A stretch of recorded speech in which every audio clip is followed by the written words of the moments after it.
Oke. sambil saya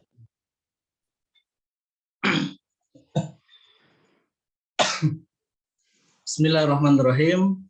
Assalamualaikum warahmatullahi wabarakatuh. Innal Waalaikumsalam hamdalillah warahmatullahi nahmaduhu wa nasta'inu wa nastaghfiruh wa na'udzu billahi min shururi anfusina wa min sayyiati a'malina may yahdihillahu fala mudhillalah wa may yudlilhu fala hadiyalah. Asyhadu an la ilaha illallah wa asyhadu anna Muhammadan abduhu wa rasuluh la nabiyya ba'dah. Qala Allah ta'ala fil kitabil karim. A'udzu billahi as-samii'il 'aliim minasyaitonir rajim. Ya ayyuhalladzina amanu taqullaha haqqa tuqatih wa la tamutunna illa wa antum muslimun. Wa qala ya ayyuhalladzina amanu taqullaha wa qulu qawlan sadida yuslih lakum a'malakum wa yaghfir lakum dhunubakum. Wa may yuti'illaha wa rasulahu faqad faza fawzan 'azima. Shadaqallahul 'azim. Wa inna asdaqal hadits kitabullah. Wa khairal hadits salam wa syarrul umuri muhdatsatuha wa kullu muhdatsatin bid'ah wa kullu bid'atin dhalalah wa kullu dhalalatin finnar. Allahumma shalli ala Muhammad wa ala alihi wa sahbihi wa man tabi'ahum bi ihsanin ila yaumil din. Teman-teman sekalian, sahabat Queen Organizer dan juga teman-teman seprofesi, dan mungkin di sini juga ada senior-senior yang sudah berkecimpung di dunia praktisi. Marilah kita senantiasa panjatkan puji syukur kita kehadirat Allah Subhanahu wa taala, karena sampai saat ini Allah berikan kesehatan kepada kita, berikan keberkahan kepada kita. Yang terpenting lagi adalah kita masih diberikan nikmat iman dan Islam, sehingga kita dapat berkumpul, bertolabul ilm, dan juga mempelajari ilmu-ilmu Allah yang lainnya. Bagi yang non-muslim pun mungkin bagi ada yang ikut, maka ini bagian daripada sebuah keilmuan yang tentunya dapat bermanfaat untuk manusia secara umum. Jadi kadang-kadang kita juga mendapatkan peserta dari non-muslim, maka kita akan tetap siapapun berhak untuk mencari ilmu, siapapun berhak untuk thalabul ilm, siapapun berhak untuk mendapatkan upgrading yang tentunya semua ranah itu adalah dalam rangka untuk memberikan manfaat untuk orang lain.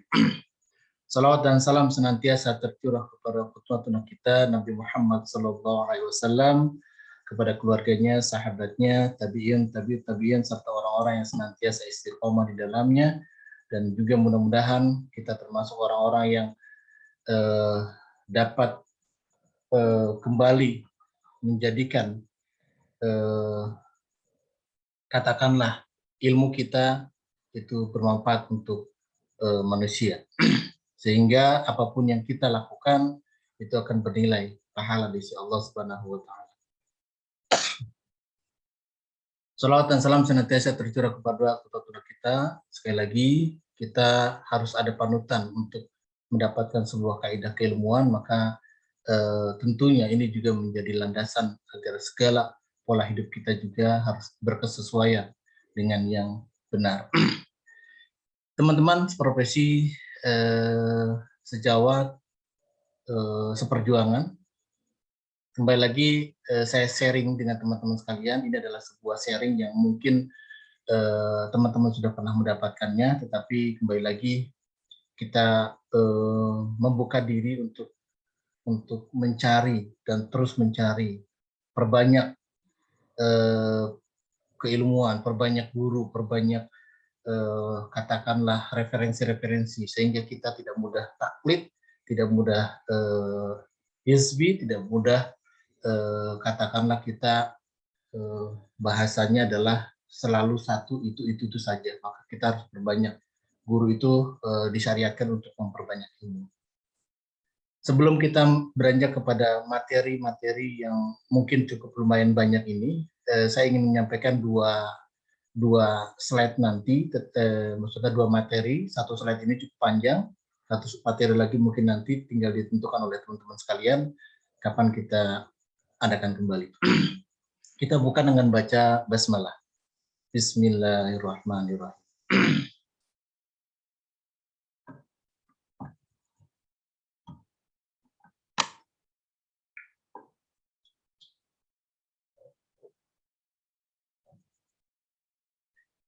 Teman-teman sekalian yang senantiasa mengharap ridho Allah SWT,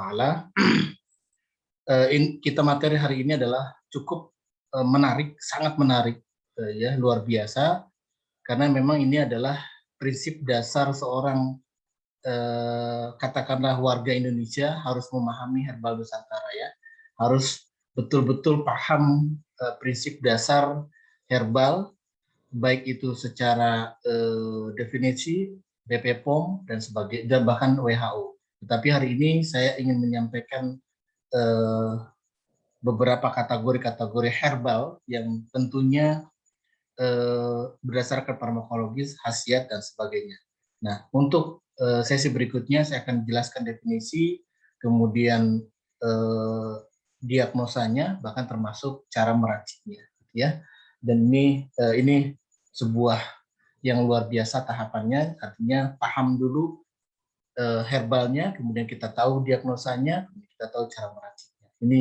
Ini cukup lengkap, jadi insya Allah mudah-mudahan bisa bermanfaat untuk kita semuanya.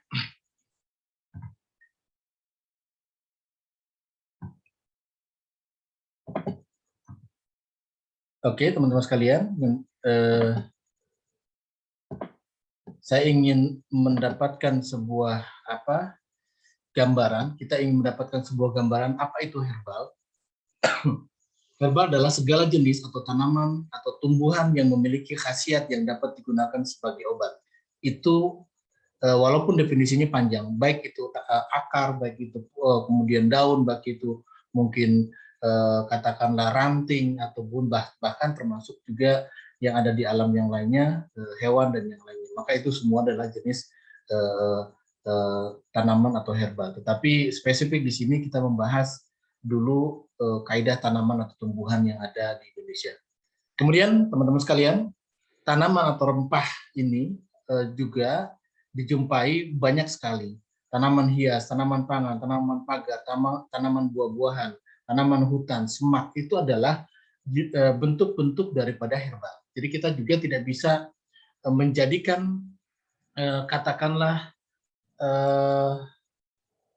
hanya satu jenis saja, misalnya. Tetapi kita juga harus bisa mengetahui dari bentuknya apa sebenarnya, gitu ya. Kemudian kategorinya apa? Ini juga sangat penting, teman-teman sekalian, ya. Jadi jangan sampai kemudian kita juga nanti tiba-tiba tidak paham bahwa oh itu ternyata tanaman hias, tetapi bisa juga untuk herbal. Oh ternyata itu adalah tanaman yang ada di hutan. Oh berarti dia juga ada manfaatnya dan sebagainya. Nah, ini adalah kategorinya yang harus kita tanamkan pada diri kita. Contoh adalah tanaman rempah. Tanaman rempah itu adalah bawang putih, bawang merah, lada, seledri, dan sebagainya. Tanam hias itu tapak dara yang biasa untuk kanker, lidah buaya, kembang telang, dan sebagainya. Tanaman pangan adalah labu siam, brokoli, wortel, dan sebagainya. Tanaman pagar, beluntas, jarak, sambiloto, itu adalah bagian daripada bentuk daripada jenis tanaman pagar. Kemudian buah-buahan juga, jeruk, delima, alpukat, itu juga buah-buahan. Ternyata manfaat masing-masing itu pasti berbeda.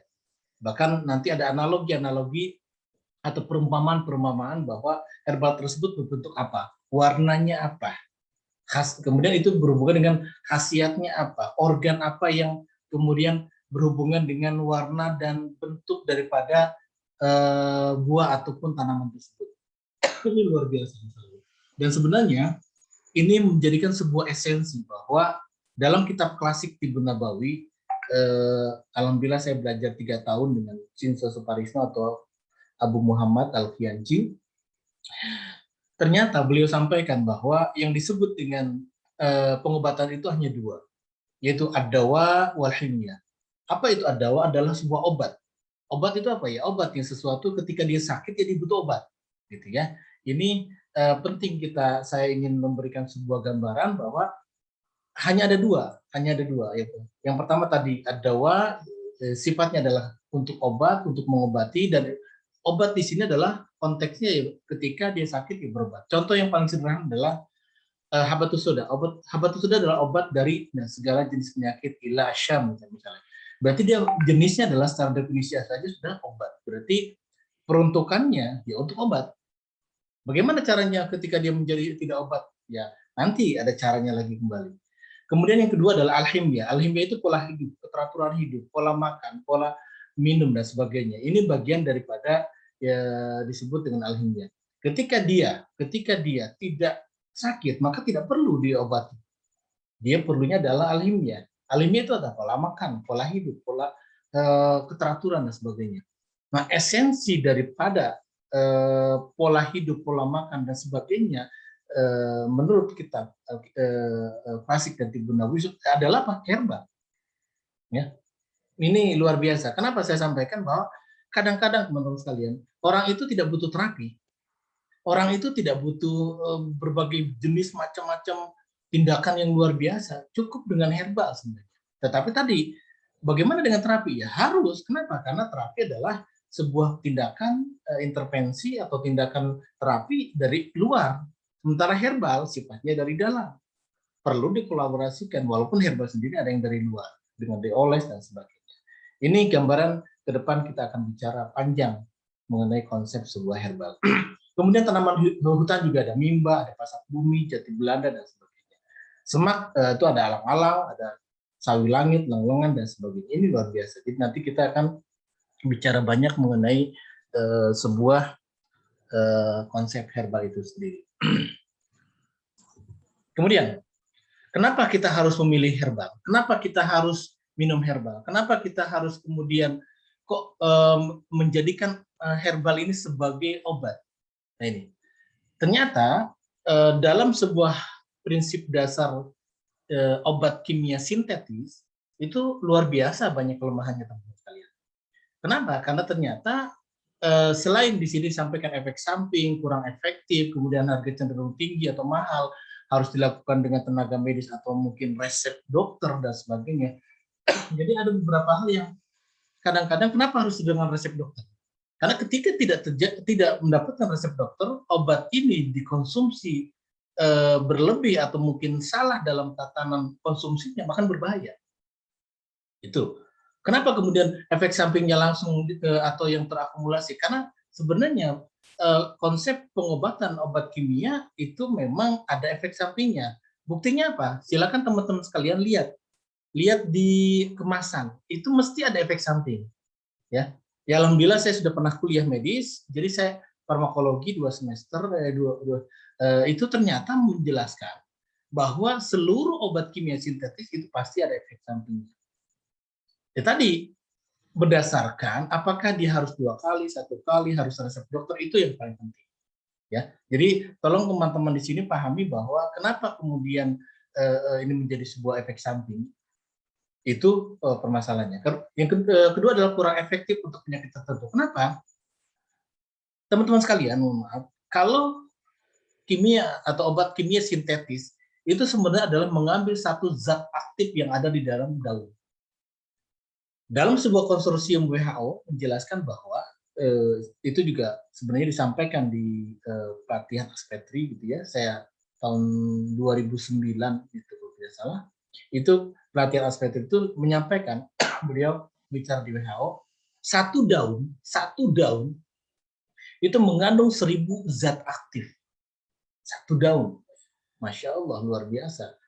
Tetapi dalam konsep kimia, maka 1000 itu tidak diambil semuanya, hanya beberapa saja, bahkan kadang-kadang satu zat ya. Gitu. Contoh, teman-teman sekalian pernah ke, mohon maaf saya sebutkan, Alfa, Indomaret, ataupun minimarket yang lainnya. Cek di sana ada namanya Stimuno. Ya. Nanti teman-teman sekalian tolong di ini ya, dicek. Apa itu Stimuno gitu bahasanya ya. Ya, ternyata kita tahu bahwa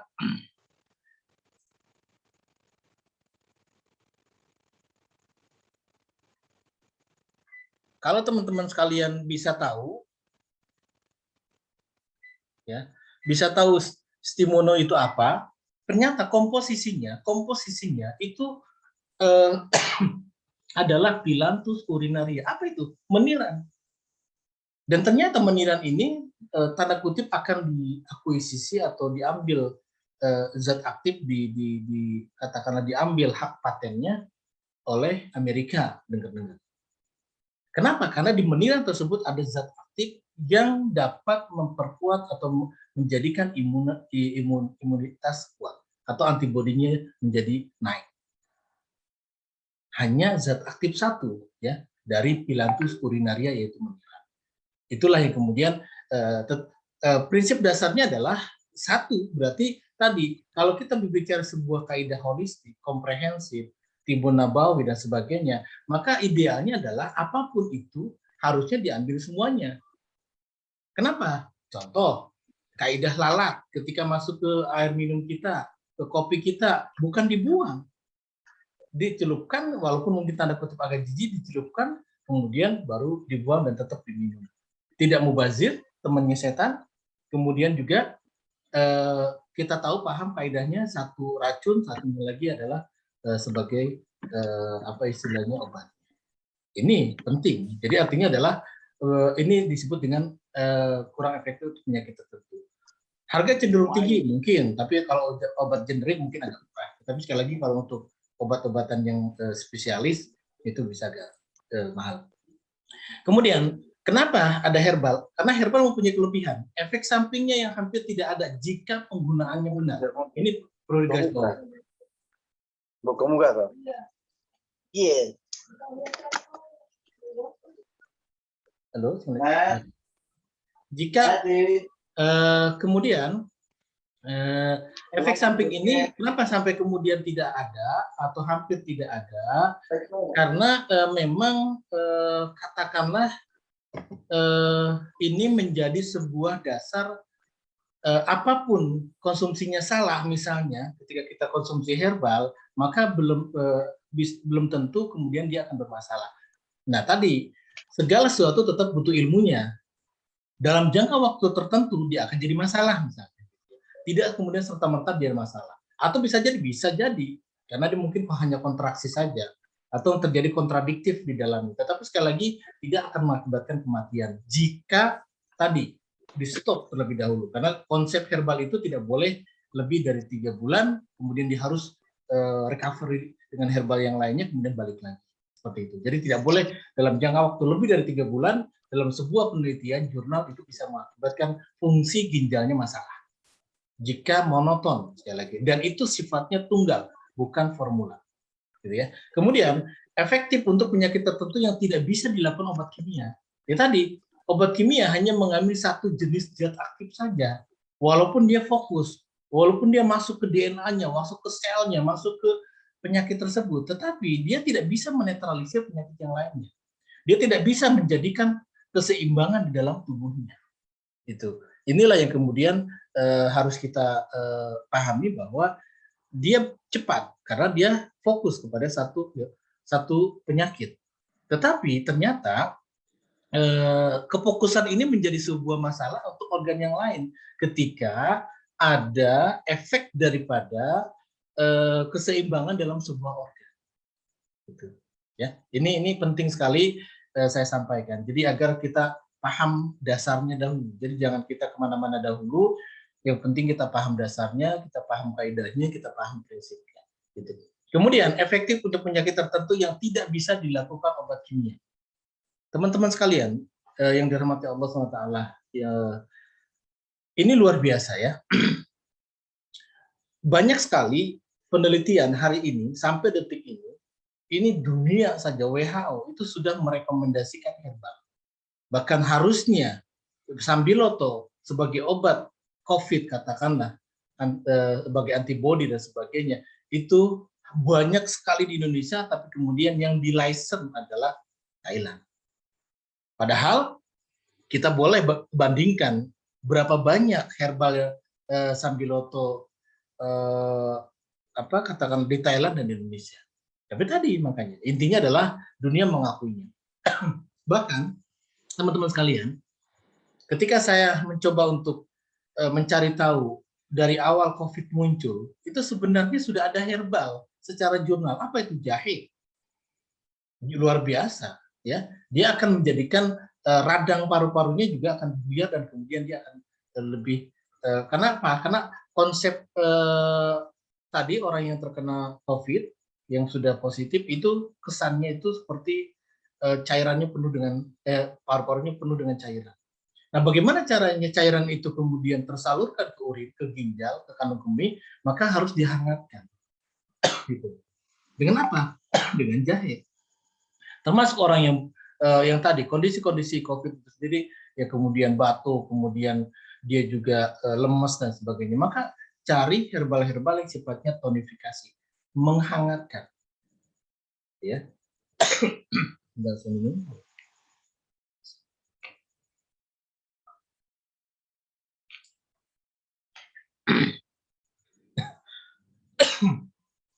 Itu. Jadi tolong sekali lagi mudah-mudahan kita senantiasa dijaga Allah dari masa pandemi ini. Kemudian harganya cenderung murah. Herbal bisa di mana-mana. Teman-teman sekalian, kalau kita tahu bahwa ternyata herbal ini kalau masuk ke Amerika itu ternyata jatuhnya jadi mahal. Misalnya harga pegagan, kapsul pegagan dengan katakanlah 60 kapsul. Ketika masuk ke Amerika itu harganya jadi 110.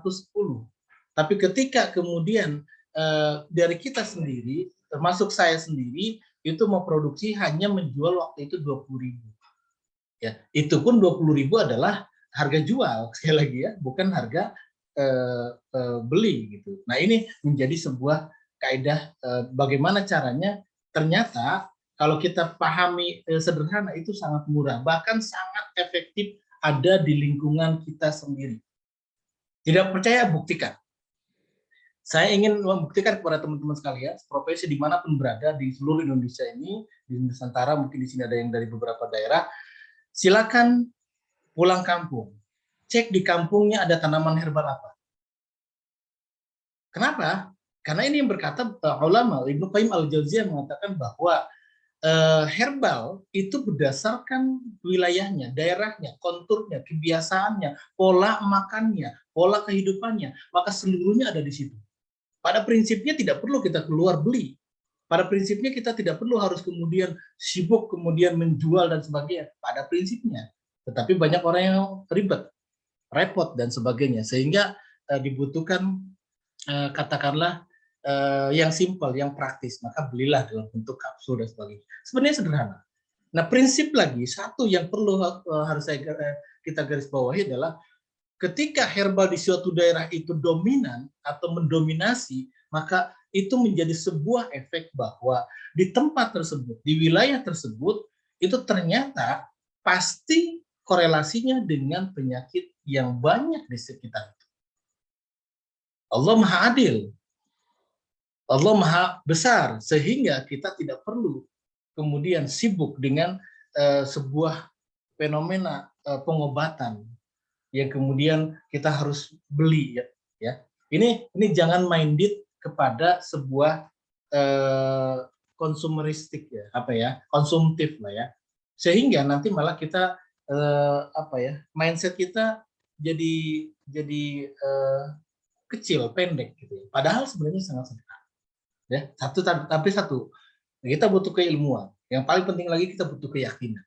Dan kemudian tentunya adalah kita butuh aplikasi. Ketika sudah mendapat keilmuan, kita praktekkan. Kita coba praktekkan pada diri kita, pada keluarga kita, pada anak kita, pada istri kita. Masya Allah, dahsyat sekali. Kemudian tadi dapat dilakukan sendiri. Ya artinya apa? Sederhana. Ambil, nanti kalau sudah tahu caranya gampang. Hari ini saya banyak ketemu orang tua, mohon maaf sekali lagi, mohon maaf kepada para orang tua. Saya banyak ketemu orang tua, tapi banyak sekali orang tua yang kesannya dijauhkan daripada konsep herbal ini. Kesannya dijauhkan dari sebuah sebuah fenomena yang harusnya orang itu back to nature.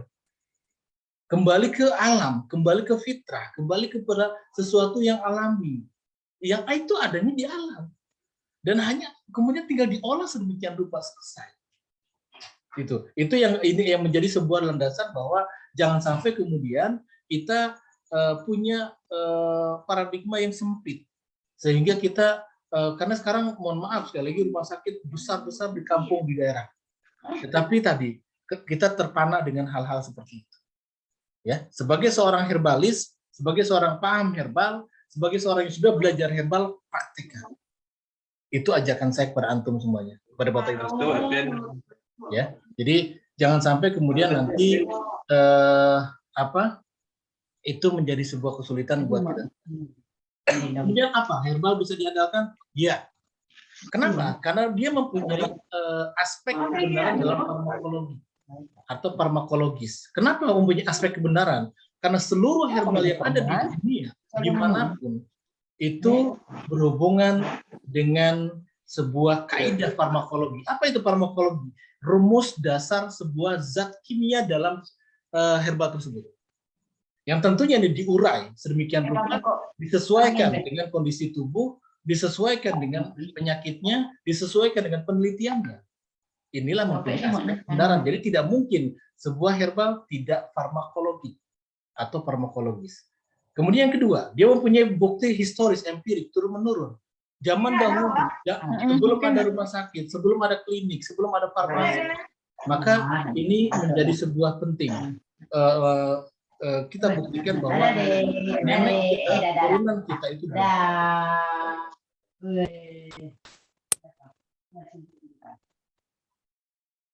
itu ya. Jadi itu gambarannya teman-teman sekalian. Jadi turun-temurun ini jangan dinafikan. Kenapa?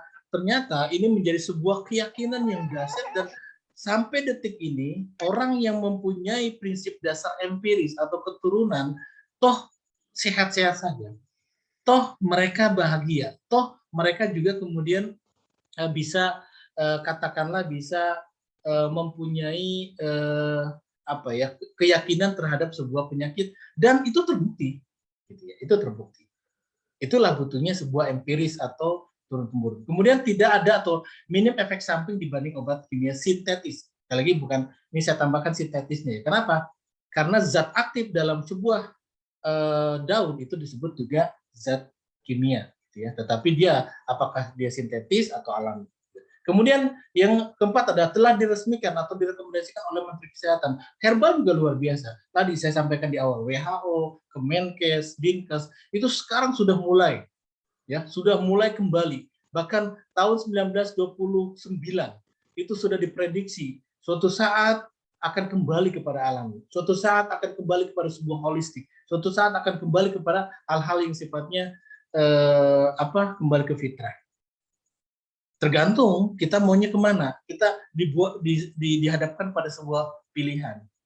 Ya tadi, belajar lagi.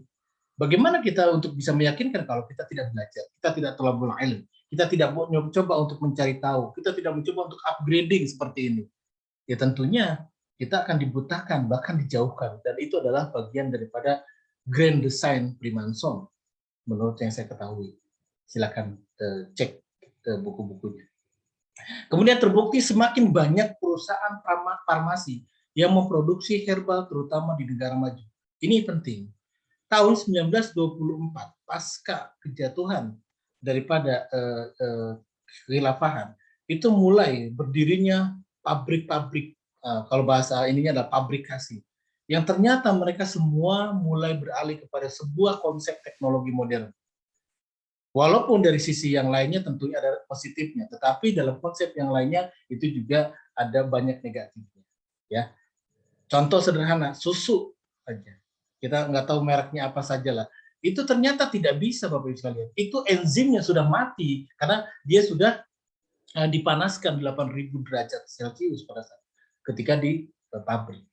Padahal harusnya itu dalam katakanlah itu tidak perlu dilakukan kalau memang katakanlah kita lihat secara kaidah prinsip dasarnya adalah ke alami, gitu ya. Kenapa? Karena ternyata proses pemanasan yang berlebih akan mengakibatkan enzim atau khasiat atau zat aktif akan hilang atau rusak. Kemudian peranan herbal dari sisi pengobatan. Satu, sebagai pengobatan alternatif atau tunggal, ya. Prinsip dasar sebenarnya herbal itu ada dua, tunggal dan formulasi atau sinergi. Nah, herbal-herbal yang sesungguhnya sesuai kaidah dalil pun sebenarnya adalah herbal tunggal, bukan herbal formulasi atau sinergi. Maka yang disebut tunggal itu ya contoh, Sambiloto ya tunggal, habatus sauda ya tunggal, zaitun ya tunggal, temulawak ya tunggal. Tapi ketika di mix itu menjadi formulasi atasnya. Itu prinsip dasarnya. Kemudian sebagai pengobatan komplementer atau tambahan. Hari ini regulasi pemerintah menjadikan sebuah herbal sebagai bagian daripada pendukung atau faktor untuk menjadi katakanlah pendamping dari sebuah pengobatan medis. Ya, walaupun ala kulihal secara pribadi saya tidak setuju, tetapi sekali lagi oke lah kita terima saja dahulu, ya tergantung keyakinan kita. Tapi pada prinsipnya harusnya ini menjadikan sebuah pengobatan yang dilakukan pertama dahulu. Kalau darurat baru kemudian rumah sakit. Kenapa demikian? Dosen farmakologi saya, beliau adalah seorang peracik obat untuk dokter spesialis. Dan beliau sampaikan, beliau sendiri tidak pernah meminum obat yang katakanlah ketika dia sakit, obat yang diracik. Padahal beliau luar biasa secara peracikan obat untuk dokter spesialisnya. Beliau sampaikan kepada kami bahwa ketika sakit beliau hanya mencari madu, jahe, yang simpel-simpel dahulu. Kecuali qadarullah darurat, kemudian barulah silakan ke rumah sakit atau ke klinik dan sebagainya. Artinya apa? Di satu sisi kita tidak menafikan sebuah konsep medis konvensional atau modern, tetapi kita tahu landasan dasarnya dulu. Artinya apa? Yang harus kita lakukan pertama adalah ya tadi herbal dulu. Gitu. Jangan kemudian yang lainnya, kecuali memang kita tidak tahu ilmunya. Itulah hari ini kita belajar, kita harus paham ilmunya. Gitu ya. Kemudian sebagai pengobatan pertama atau darurat. Tadi kesannya adalah sudah ke sono kemari kemudian darurat, baru kemudian ke herbal dan sebagainya. Ini juga menjadi kesan herbal tersebut seolah-olah alternatif, ya, seolah alternatif. Ya. Kenapa? Karena tadi sudah ke rumah sakit. Yang jadi heran begini teman-teman sekalian, ini lucu ya, lucunya. Kenapa lucu? Karena orang sudah ke rumah sakit, sudah mau operasi, sudah kemudian mau amputasi, sudah katakanlah darurat, emergensi, kemudian tiba-tiba datang ke kita, ke geria kita, ke klinik kita, ke pondok sehat kita, ke rumah sehat kita, pinginnya cepat. Nah ini jadi masalah. Ya, ini jadi masalah teman-teman sekalian. Kenapa jadi masalah? Ya artinya harusnya dengan dunia teknologi konvensional, kedokteran modern itu bisa cepat, gitu ya. Tapi tadi resiko dan sebagainya juga luar biasa. Tetapi mereka kadang-kadang mencari ke herbal. Nah ini tantangan menjadi buat teman-teman sekalian, buat kita semuanya, ya. Jadi jangan sampai kemudian teman-teman mundur, ya. Saya buktikan, saya pernah mungkin 5-10 tahun ke belakang, saya pernah punya punya branding bahwa yang tidak ingin dioperasi datang ke saya, gitu ya. Apapun, mau kanker, tumor dan sebagainya. Dan itu bisa dibuktikan, bisa, ya. Dan itu bisa kemudian menjadi sebuah acuan, bisa. Dan itu bisa menjadi sebuah solusi, sangat bisa, asalkan kita paham ilmunya. Itu ya, masya Allah luar biasa. Pokoknya dahsyat kalau memang teman-teman sekalian mau ke dalam herbal ini. Kemudian apa peranan herbal dari penggunaannya? Yang pertama adalah preventif. Preventif itu tadi sifatnya kepada pencegahan. Ya, jadi herbal itu bisa pencegahan. Artinya dengan dosis tertentu, dengan sifatnya ya katakanlah tunggal atau formulasi, dengan dosis ringan, tidak perlu harus rutin, itu bisa menjadikan sebuah preventif. Bagaimana ketika kemudian dia sakit? Masuk ke level kedua, kuratif. Kenapa? Karena di kemasan setiap herbal pun kita tahu ada pencegahan atau ada preventif, ada pengobatan. Gunakan dosis itu, nggak masalah, aman. Secara PPPOM. Tapi mungkin nanti berbeda ketika ketemu saya, gitu ya. Artinya saya akan naikkan tergantung daripada grade, daripada keluhan di klien, gitu ya. Kemudian selanjutnya bisa menjadi sebuah pemulihan rehabilitasi. Artinya apa? Dia bisa dijadikan sebuah obat atau herbal ketika pasca sakit, dia ingin menguatkan kembali imunitas, memperbaiki nutrisi dan sebagainya. Ketika sudah esensinya banyak terkuras, maka bisa dijadikan sebagai kaidah pemulihan atau rehabilitasi. Dengan cara apa ya? Tentunya tadi, lihat sindromnya, lihat diagnosa awalnya, lihat dulunya sakit apa saja yang berkurang dalam sebuah katakanlah di dalam tubuh kita, apa yang dibutuhkan oleh tubuh saat itu. Dan yang terakhir adalah sebenarnya bisa promotif. Ya, kita untuk meningkatkan. Ya, hari ini banyak hal-hal yang sifatnya ke arah promotif. Artinya untuk imunitas, kemudian bisa juga untuk nafsu makan dan sebagainya. Ya, sifatnya hal-hal yang sifatnya promotif ya. Kemudian ini penting teman-teman sekalian. Ini saya ingin apa ya? Intinya adalah kaidah dasar sebenarnya, kaidah dasar. Dan ini nanti masuk ke materi yang kedua nanti ya. Yang pertama adalah sifat, bahwa ini kita tidak banyak pembahasan jelimet ya.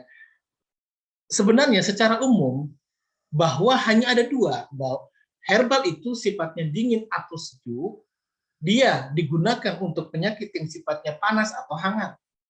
Itu rumus. Jika herbal itu sifatnya panas atau hangat, dia digunakan untuk penyakit dingin atau sejuk. Itu sifat herbal. Sederhana. Kalau teman-teman sudah ada yang pernah ikut pelatihan diagnosa, akan tahu. Baik diagnosa lidah, baik diagnosa yang lainnya, hanya melihat dari sindrom atau warna lidah, atau mungkin tingkat cepat atau lambatnya, atau mungkin kondisi muka yang kemudian dingin atau panasnya, dan seterusnya. Nah, ini gambaran. Jadi supaya kita mudah. Jadi kalau ingin tahu, contoh, ini contoh. Karena tidak semua kemudian contoh batuk. Batuk itu ada dua, ada dahak, ada reak.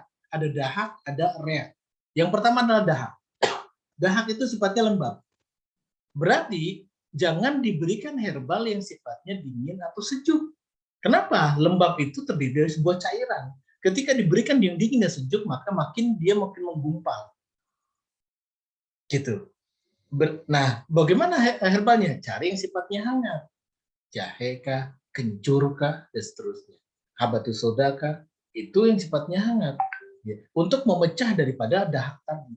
Tapi ketika salah penggunaannya, dikasih saga, bagus saga. Pegagan, bagus pegagan. Cakar ayam, bagus untuk batuk. Tetapi dia sifatnya dingin. Nah, kebalikannya, jika dia sifat lidahnya kemudian panas, merah, dan seterusnya, maka berikan herbal yang sifatnya dingin. Apa tadi? Ya tadi, pegagan, cakar ayam, yang sifatnya tonikum. Tonikum itu melegakan tenggorokan. Ya, itu luar biasa. Termasuk saga itu dingin. Ya. Kemudian rasa. Rasa daripada herbal itu yang pertama adalah manis. Sifat manis dalam herbal atau dalam daun atau apapun yang secara namanya alami, maka dia mempunyai kategori menguatkan organ, menutrisi dan sebagainya. Jadi nanti madu misalnya itu manis, kemudian katakanlah gula merah manis, alang-alang ada manisnya, walaupun dia dingin dan manis, ya tadi, atau hangat, juga. Artinya apa? Bisa untuk menguatkan. Asam sifatnya mengawetkan dan mengencangkan, gitu ya. Sifat-sifat asam pada herbalnya tadi, dia lebih mengawetkan, bisa jadi sebagai zat pengawet juga. Pahit bisa menghilangkan panas dan lembab, ya. Selama tadi dosis dan sebagainya perlu dipertimbangkan. Kenapa? Hati-hati terhadap herbal pahit. Kenapa? Dia bisa mendropkan HB. Dia bisa melemahkan kondisi imunitas atau kondisi fisik yang sedang drop. Tadi. Nah, inilah pentingnya sebuah prinsip. Karena ada orang yang kemudian pusing luar biasa tapi lemas. Pusing luar biasa tapi lemas. Dikasihnya sambiloto drop. Gitu ya. Tapi kalau hanya pusing saja masuk sambiloto. Tapi ketika dia drop atau ketika lemas, jangan dikasih sambiloto, Kak. Karena sambiloto sifatnya adalah tadi menurunkan HB, menurunkan tadi kondisi fisik yang kemudian sedang lemah. Solusinya gimana ya? Diberikan herbal yang formulasi. Oh, berarti boleh pakai madu, campur ini, campur sebagainya. Kemudian asin. Asin sifatnya melunakkan dan melarutkan. Jadi ketika ada sebuah hal yang sifatnya odem, pembengkakan, tumor, dan sebagainya, maka sifat atau rasa asin ini sangat dibutuhkan. Termasuk juga dalam kategori yang asam urat dan sebagainya. Ini dibutuhkan. Kemudian pedas. Pedas itu merangsang dan menyebarkan, jadi dia menghangatkan, merangsang. Bahkan pedas ini juga merupakan kaidahnya adalah afrodisiak untuk meningkatkan libido dan mentonifikasi. Kalau bahasa TCM ya, seperti itu ya. Ini pentingnya kita memahami rasa dalam sebuah herbal. Kemudian tawar atau netral. Ketika kita gigit daunnya, itu nggak ada rasa-rasa apapun, netral saja biasa. Maka dia sifatnya menyejukkan dan diuretik. Apa itu diuretik? Adalah melancarkan kandung kemih atau urinaria ataupun kencing, buang air kecil. Ya. Kemudian, teman-teman sekalian yang dirahmati Allah SWT, alhamdulillah kita berkumpul di sini kembali. Kemarin sempat kita off karena kondisi yang lainnya. Marilah kita sama-sama sekali lagi kita belajar banyak mengenai herbal ini, dan kita belajar luar biasa. Sebenarnya perlu beberapa kali, perlu sering, intensitasnya perlu kita tingkatkan. Kenapa? Karena kita nanti belajar yang banyak. Contoh hari ini kita belajar bahan aktif klorofil, karotenoid, flavonoid, antosian. Ini tidak bisa dijelaskan secara simpel, mohon maaf. Tetapi ini sudah saya rangkum sebenarnya. Apa itu? Ya, yang sifatnya bahan aktif yang ada di herbal klorofil atau jati hijau daun, maka dia mengandung antioksidan, mengandung anti karsinogenik atau anti kanker, membantu sistem pencernaan dan memperbaiki HB serta menambah sel darah merah. Itu sifat. Kemudian berbagai karotenoid yang memiliki provitamin A, antioksidan, anti karsinogen, anti kanker juga dan sebagainya. Bagaimana dengan flavonoid, antioksidan, biasanya ada di tempe dan sebagainya, anti peradangan, melanturkan, melindungi kolagen kulit, membantu meningkatkan kadar vitamin C dalam tubuh. Dan keempat adalah antosianin, mencegah pengerasan pembuluh darah. Ini hanya ada di bahan aktif dan kita perlu belajar serius untuk hal ini. Tetapi ini gambarannya. Jadi kalau nanti suatu saat ketemu bahan aktif klorofil, karotenoid, kita sudah paham. Karena ini sudah di-share ke teman-teman gitu ya. Kemudian nama bahan aktif, fenol. Dia sifatnya antiseptik ya. Antiseptik itu biasanya ya tadi digunakan untuk hal-hal yang sifatnya pencegahan kepada hal-hal yang apa ya, di luar, bisa jadi untuk contoh sederhananya adalah sebenarnya untuk kulit misalnya. Untuk mohon maaf membersihkan hal-hal yang lainnya, termasuk anti radang. Kemudian nama bahan aktif yang saponin membantu aktivitas hormon, antibiotik. Kemudian mucilago atau lendir melindungi dan melapisi selaput lendir, pencernaan dan saluran kemih serta anti peradangan. Dan minyak atsiri, banyak herbal yang mengandung minyak atsiri, artinya minyak yang keluar daripada sebuah rimpang biasanya, ataupun daun ataupun batang, dia mengandung antiseptik dan anti peradangan. Ya. Ini. Jadi sebenarnya kalau belajar ini sudah selesai. Kalau belajar ini ya, tapi sekali lagi ya, kita tiap hari ini banyak yang kita pelajari. Tapi kalau belajar ini saja sebenarnya saya anggap teman-teman sudah luar biasa menjadi herbalis ya. Asalkan paham. Jadi kita nanti peresepan herbal, perekomendasian herbal itu bukan berdasarkan merek. Kita harus profesional, kita berdasarkan farmakologis. Ya, apa sih efek farmakologis dari sebuah herbal? Nah, contoh yang paling sederhana, ketika ada sebuah peradangan, maka kita cari antiinflamasi. Di herbal apa? Ya bidar upas, menirang, temulawak, dan sebagainya. Seperti itu. Kemudian ketika dia terjadi sebuah keracunan di dalam tubuh kita atau toksinnya terlalu banyak, maka cari yang sifatnya antitoksin. Toksin itu racun yang tidak bias oleh tubuh. Apa itu daun dewa, mengkudu, pegagan, sambil luar biasa. Kemudian ternyata dia sedang panas, badannya menggigil karena demam, maka cari yang sifatnya herbalnya antipiretik. Apa itu? Sambiloto. Walaupun sambiloto kalau di herbal itu biasanya buat diabetes atau diabetes mellitus. Tetapi ternyata ini sangat efektif untuk menurunkan demam. Gitu. Nah tadi kembali lagi, sambiloto punya sifat pahit, bahaya terhadap lambung jika berdiri sendiri atau tunggal. Herbal yang lain adalah saga. Gitu. Bismillah.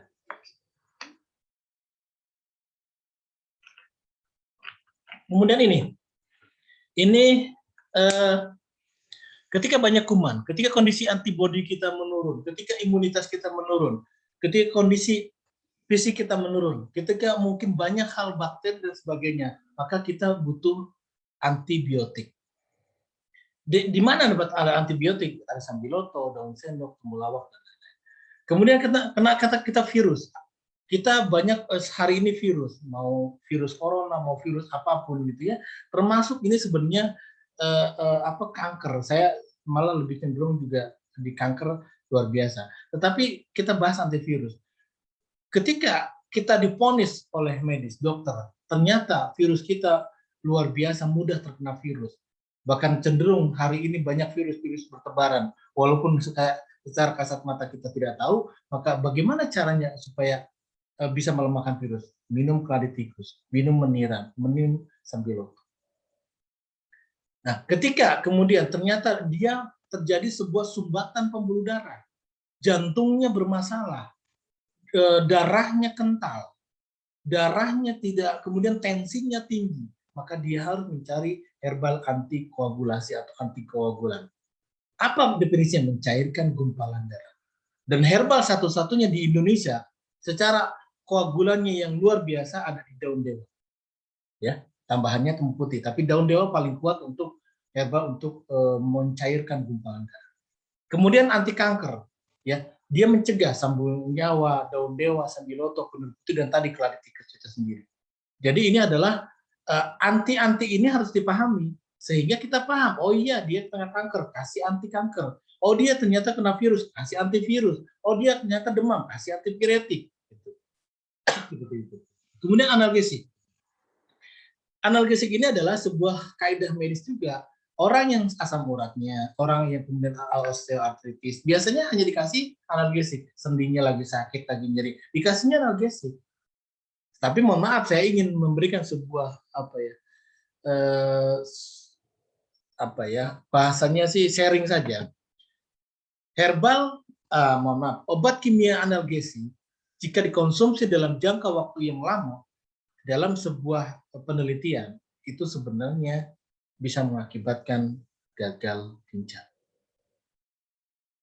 Bahkan kita tahu mungkin 3 atau 6 bulan belakangan, obat yang disebut dengan ranitidin, obat dewanya lambung, obat dewanya untuk pencernaan, itu mengakibatkan kanker otak. Ya, tadi ketika kita tidak tahu, kita tidak paham, ini jadi bahaya.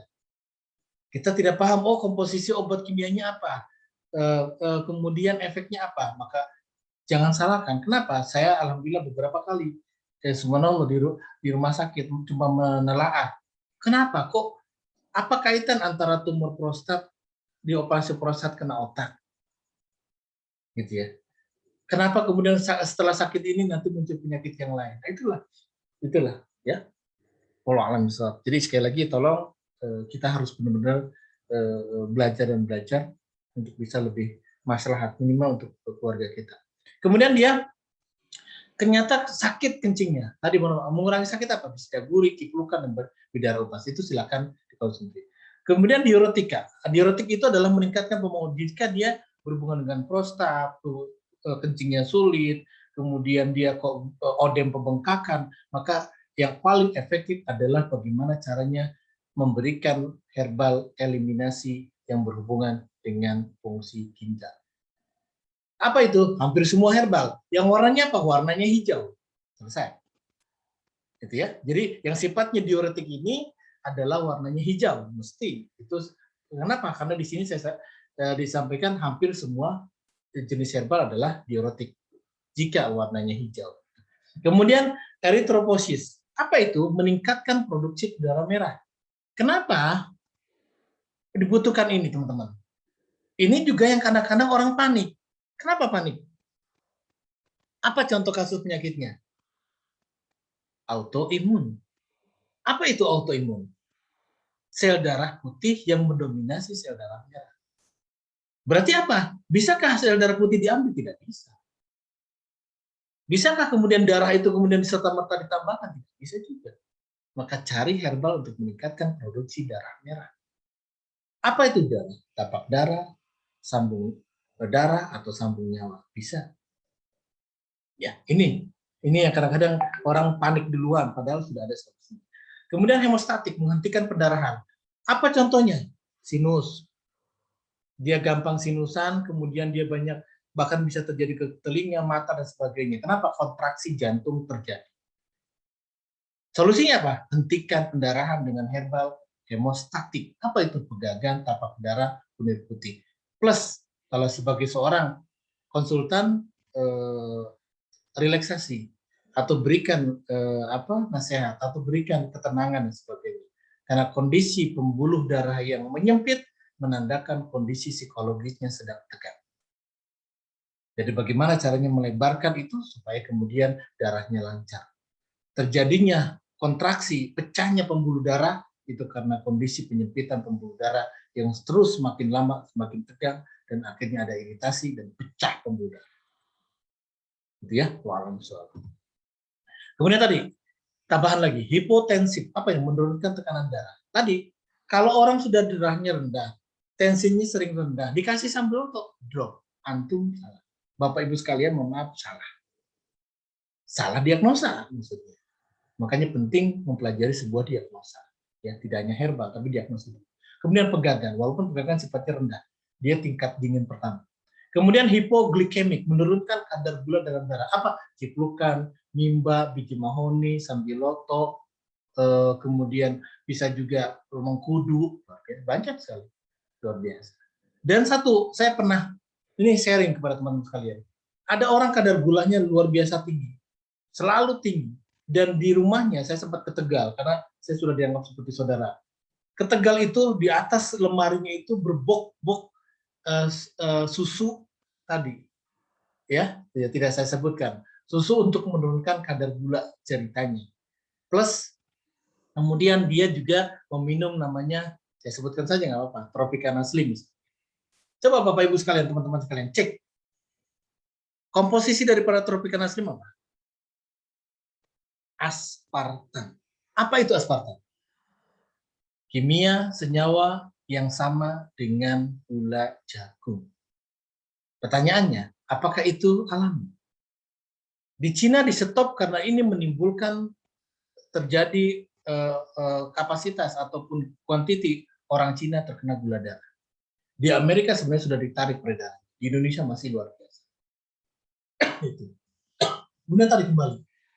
Ketika saya cek, wah luar biasa itu banyak susu-susu yang sifatnya untuk menurut katanya. Ternyata tadi, Masya Allah luar biasa, Ibnu Qayyim mengatakan bahwa nggak usah pusing-pusing. Saya lihat di pinggir rumahnya dan itu miliknya sendiri.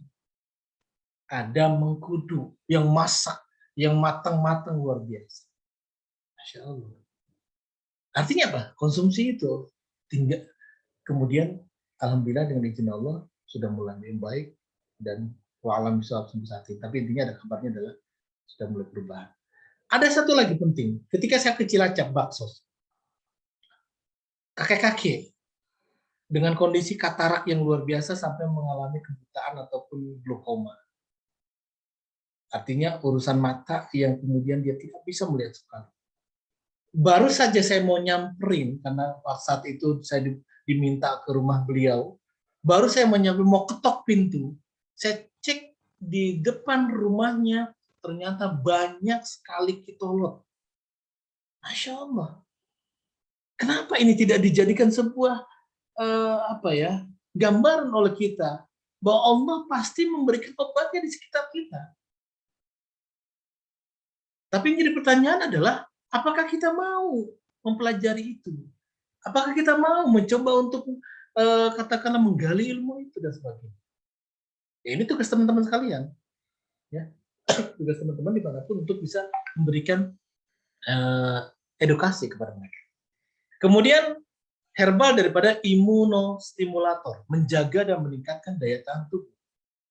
Apa itu? Meniran tadi, stimulo tadi, sambiloto juga bagus. Ya, temulawak juga sebenarnya bagus. Ya, beberapa penelitian sudah mulai berkembang banyak sekali. Penghancur batu. Kenapa? Batu ginjal, tempuyung, kumis kucing, keji beling, gempur batu dan sebagainya. Banyak sekali. Revitalisasi organ, memperbaiki kembali organ. Apa dengan pegagan? Luar biasa. Cerdas. Oksigen naik ke kepala bagus. Itu sifat pegagan. Melancarkan sirkulasi darah. Itu sifat pegagan. Luar biasa. Kemudian stimulasi sirkulasi dan menstimulasi. Artinya adalah darah yang tadinya stuck, darah yang tidak aktif, yang dingin, yang lembab, maka bagaimana menstimulasinya? Dengan apa? Daun ungu, mengkudu, sambiloto. Ya, itu penting sekali. Kemudian stimulasi organ. Ketika dia bermasalah beberapa organ, maka cek organ apa yang bermasalah. Apa herbal untuk merangsang fungsi organ adalah barucina, temulawak, dan sebagainya. Kemudian meningkatkan khasiat atau booster, jahe, lada, jinten hitam. Kenapa? Karena sifatnya adalah tonifikasi, karena sifatnya adalah hangat, karena sifatnya di sini ada lada, ada pedasnya. Maka dia akan menjadikan booster atau trigger dari darah dan organ. Kemudian bisa menghilangkan efek racun herbal, kayu manis. Jadi herbal-herbal yang ditambahkan ada kayu manisnya, ini akan mempunyai efek menghilangkan daripada kondisi racun yang ada di dalam herbal ketika terjadi kontradiktif di dalam. Itu penting juga. Tetapi walaupun secara umum aman ketika tidak digunakan juga. Tapi bagi tertentu yang mungkin punya sifat ekstrim dalam sebuah formulasi, maka biasanya dikasih kayu manis. Kemudian pencahar, memperoleh BAB, daun ungu, bidara upas, mengkudu. Ya, utamanya menurut saya adalah daun ungu. Kenapa? Karena ketika bermasalah seorang sembelit, maka ini sumber daripada seluruh penyakit. Sumber penyakit adalah batnun dan dalam diteliti adalah sembelit spesifik. Ya, itu menjadi masalah, racun tertumbuk di dalam, ya, bakteri, virus dan sebagainya. Kemudian ekspektoran, mengeluarkan dahak tadi, petikan kebo, saga, daun sendok dan lain-lain. Ya. Kemudian prinsip pengobatan herbal bagaimana? Memahami herbal, jenis herbal beserta karakteristiknya tadi di atas. Efek farmakologi dan penggunaan tadi nanti disampaikan juga. Efek samping dan kontraindikasinya apa? Nanti kita pelajari. Resep herbal dan fungsinya apa? Nanti ada. Kemudian memahami penyakit, jenis penyakit dan gejalanya, proses perkembangan penyakit, sifat penyakit, kemudian penyebab penyakit, cara dalam pengobatannya. Ini juga harus kita pahami. Bagaimana memahami kondisi klien? Tidak mudah, teman-teman sekalian. Kembali lagi kita sharing, bagaimana caranya kita bisa menjadi seorang herbalis, kita bisa menjadi seorang peracik herbal, kita bisa mengedukasi masyarakat dari hal yang paling sederhana dengan cara simplisia, ya, dengan cara kita minum langsung jamu atau mungkin dengan dosis tertentu. Tetapi sekali lagi dibutuhkan ketepatan diagnosa sebelum terapi herbal. Karena ini disebut terapi, salah satunya. Ya. Kemudian tadi pendekatannya, ya, ini diagnosanya lebih bagus, menemukan penyebab penyakit, komplikasi, penyebab penyerta dan sebagainya. Penting sekali. Sebuah kaidah terapi apapun tanpa didasari landasan diagnosa, mohon maaf, tidak efektif dan efisien. Larinya koboi, larinya kira-kira, larinya yang mungkin spekulatif dan sebagainya. Kemudian terapi utama, kuratif, dengan pengobatan dengan penekanan pada simptomatik. Jadi pendekatan pengobatan ini luar biasa. Jadi bagaimana caranya kita ngobatin, tapi juga simptomnya dapat. Simptom itu gejala. Kemudian konstruksif dengan penekanan pada organ yang rusak. Walaupun dia sifatnya konstruksif, tapi bagaimana caranya kita memperbaiki organ yang rusak. Kemudian terapi tambahan, pengaturan aktivitas fisik, olahraga, istirahat, pengaturan gizi, pengendalian emosi, pengaturan terapi tambahan seperti akupunktur, refleksi, bekam, rukyah, atau apapun lah. Ya, ini tambahan. Kemudian jenis penyakit yang diobati dengan herbal ini menurut penelitian dan jurnal, ya. Jadi banyak sekali sebenarnya, tapi ini hanya sebagian besar saja. Rematik, asam urat, hipertensi, hepatitis, kanker tumor, radang paru-paru, batu ginjal, prostat, stroke, jantung, kolesterol, diabetes, usus buntu, wasir, gangguan lambung, gangguan seksual, migrain, vertigo, obesitas, mens tidak lancar, kesuburan dan sebagainya. Ini sebenarnya banyak. Bisa jadi hampir semua penyakit, ya, kecuali hal yang sifatnya mungkin psikologis ataupun goib alam. So, tapi itu pun ada sebenarnya tekniknya dengan herbal. Teman-teman sekalian, kita ingin mengenal herbal Nusantara, tetapi sebelum kita mengenal herbal Nusantara, kita harus tahu dulu bahwa jenis yang saya kursor di sini adalah jenis simplicia. Simplicia itu apa ya tadi? Bahan dasar herbal dikeringkan atau diangin-anginkan selama 3-5 jam, kemudian kita taruh di tempat yang mungkin seperti ini, maka itu disebut dengan simplisia. Kenapa? Bentuknya masih asli, real, hanya diangin-anginkan. Bagaimana dengan yang tidak diangin-anginkan? Boleh, itu sebut lalapan, misalnya gitu ya. Sebutnya adalah ya kenapa kambing sehat? Ya karena dia mencari rumput yang bagus, ya, bukan rumput yang kering. Ya kalau ini ada penelitiannya soalnya, termasuk hewan-hewan yang lainnya. Kemudian herbal, serbuk, dan ekstrak. Kita lihat teman-teman sekalian. Ini contoh gambaran. Ternyata serbuk dan ekstrak bedanya luar biasa. Kalau serbuk ini seperti ini. Jadi yang tadi simplisia digiling, ya boleh diayak ataupun disaring, jadinya seperti ini. Itu. Ya. Kemudian jika kemudian ini disaring kembali, diekstraksi kembali, betul-betul digiling dengan komposisi yang paling lembut, maka disebut dengan ekstrak. Atau ada teknologinya, ya. Teknologi ini ada di nanti, insya Allah akan saya sampaikan di materi berikutnya. Artinya apa? Bahwa perbandingannya adalah jika ini 10 kilo, maaf, simplisia 10 kilo akan jadi misalnya ini jadi 5 kilo. Kalau misalnya ini 1 kilo, jadinya cuma ini 10 ons. Gitu. Itu perbandingan ekstrak. Tapi berbeda-beda, tergantung berat jenis dan sebagainya. Tidak sama ya sekali lagi. Tapi itu gambaran bahwa semakin ekstrak, semakin lembut, semakin dia katakanlah lebih halus lagi. Dan ekstrak ada dua, ekstrak serbuk dan ekstrak suspensi. Ekstrak suspensi adalah cairan. Ya, walaupun sekarang alhamdulillah sudah ditemukan ada namanya herbal dengan zat aktif, ekstrak zat aktif saja di dalamnya. Ada, ya. Nanti ini produk yang merek, jadi saya tidak akan sebutkan karena takutnya jualan. Saya juga tidak jualan, ya. Belum jualan maksudnya karena produksi saya sempat berhenti, jadi saya kuliah dulu, jadi tidak sempat untuk meneruskan.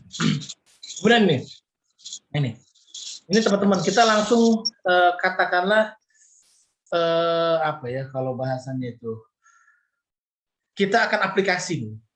Oh, ini baru Cina. Oh, ini apa? Ini apa? Ini herbal Nusantara. Ini herbal Nusantara ya. Banyak sekali sebenarnya, ratusan. Bahkan saya punya, nanti saya share 1001 tanaman yang ada di Indonesia, nanti saya share saya berikan kepada Ibu. Ya. Ini kalau kita tahu esensinya, kalau kita tahu urgensi daripada herbal, kita akan mudah. Mau 1000, mau 2000, mau 10.000 kita akan. Ya. Oke, satu baru Cina. Ini adalah kalau bahasa medisnya adalah Artemisia vulgaris ya. Apa itu fungsinya? Untuk badannya lemes, habis melahirkan, lemah syahwat bagi perempuan, mohon maaf, ayan, menstruasi tidak teratur dan sakit pada menstruasi, kemudian mencegah keguguran, kemudian pergerakan janin berlebih, mempermudah persalinan, susah punya anak, peradangan pendarahan usus. Farmakologisnya apa? Tumbuhan ini bersifat terasa dingin, menghilangkan sakit, menghentikan pendarahan, prostatik, melancarkan peredaran darah, mencegah keguguran, mengatur menstruasi. Dalam farmakologi Cina disebut dengan memiliki rasa pahit, pedas, dan hangat. Dan herbal ini mempunyai meridian, ginjal, paru, dan limpa. Kenapa ya tadi? Dia lebih kepada hal-hal yang sifatnya perempuan. Jadi perempuan-perempuan, saya berharap jika memang ingin punya keturunan, saya biasanya mencari formulasi ini. Ya, walaupun sekarang sudah ada herbal-herbal dari Arab gitu ya, boleh saja misalkan rumput mutiara, kemudian yang lainnya lah. Ya, tapi intinya kita hari ini bicara herbal Nusantara. Kontraindikasinya apa? Pada penggunaan rebusan dengan dosis tinggi akan menimbulkan mulut kering, mual, mencet, pusing. Ini juga harus hati-hati. Makanya kita sinergikan dengan apa? Misalnya manjakane, misalnya. Boleh dengan temu putih, boleh. Tambahkan salad madu. Itu rumus sederhana. Ya, bersina, campur gagang, campur manjakane, campur yang diseduh, boleh campur madu.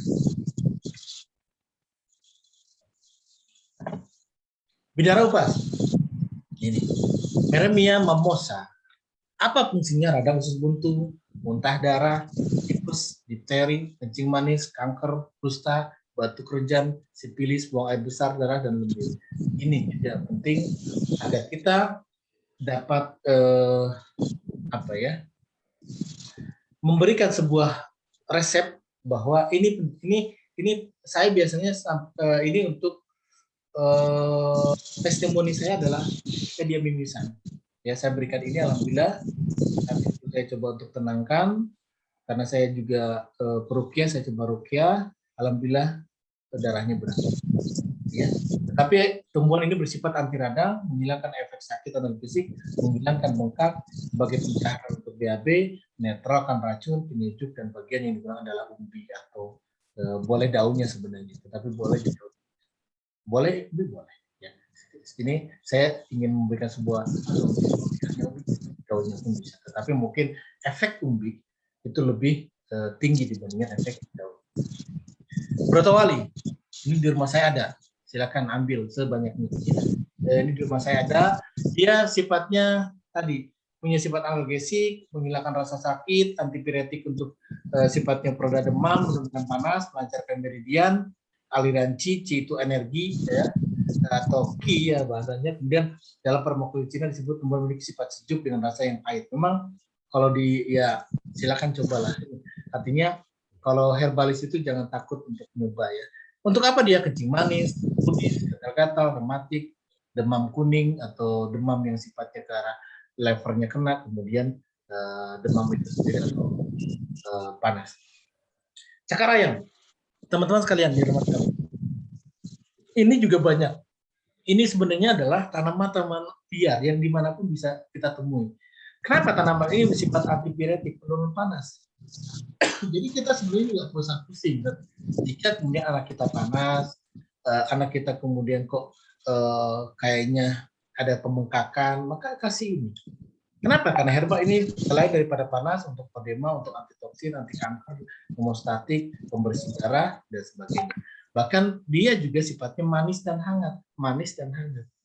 Dan ini tidak boleh untuk wanita hamil. Apa untuk kanker rahim, infeksi saluran napas, kemudian radang paru, serak, dan sebagainya. Itu juga bagus untuk pakai cakar. Ya. Kemudian influenza.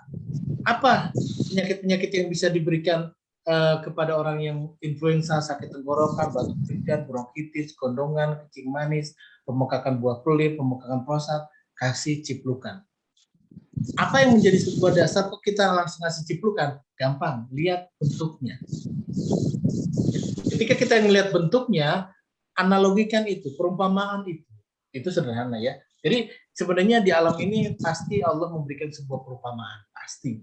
Cuman apakah kita menjadi seorang yang kemudian mentadaburi alam, menjadi orang yang ulul albab, yang memikirkan, yang artinya berpikir untuk hal itu dan kembali kepada diri kita. Maka kita mari sama-sama untuk menjadikan ilmu kita itu lebih luas lagi dan kita belajar di alam. Ya. Tumbuhan ini sifatnya adalah analgesik, dari peluruh air seni, menetralkan racun, meredakan batuk, mengaktifkan fungsi kelenjar-kelenjar tubuh, dan farmakologi Cina disebut tumbuhan rasa pahit dan sifatnya ya. Jadi silakan dikonsumsi, ciplukan jika ada keluhan. Daun dewa. Tadi herbal koagulan yang paling kuat di Indonesia, ya di dunia mungkin, tapi Indonesia lebih banyak. Karena Indonesia itu nomor 2 di dunia setelah Belgia kalau tidak salah ya. Tetapi intinya adalah Indonesia terbesar ketika dipadukan laut dan darat. Dan itu nomor 2.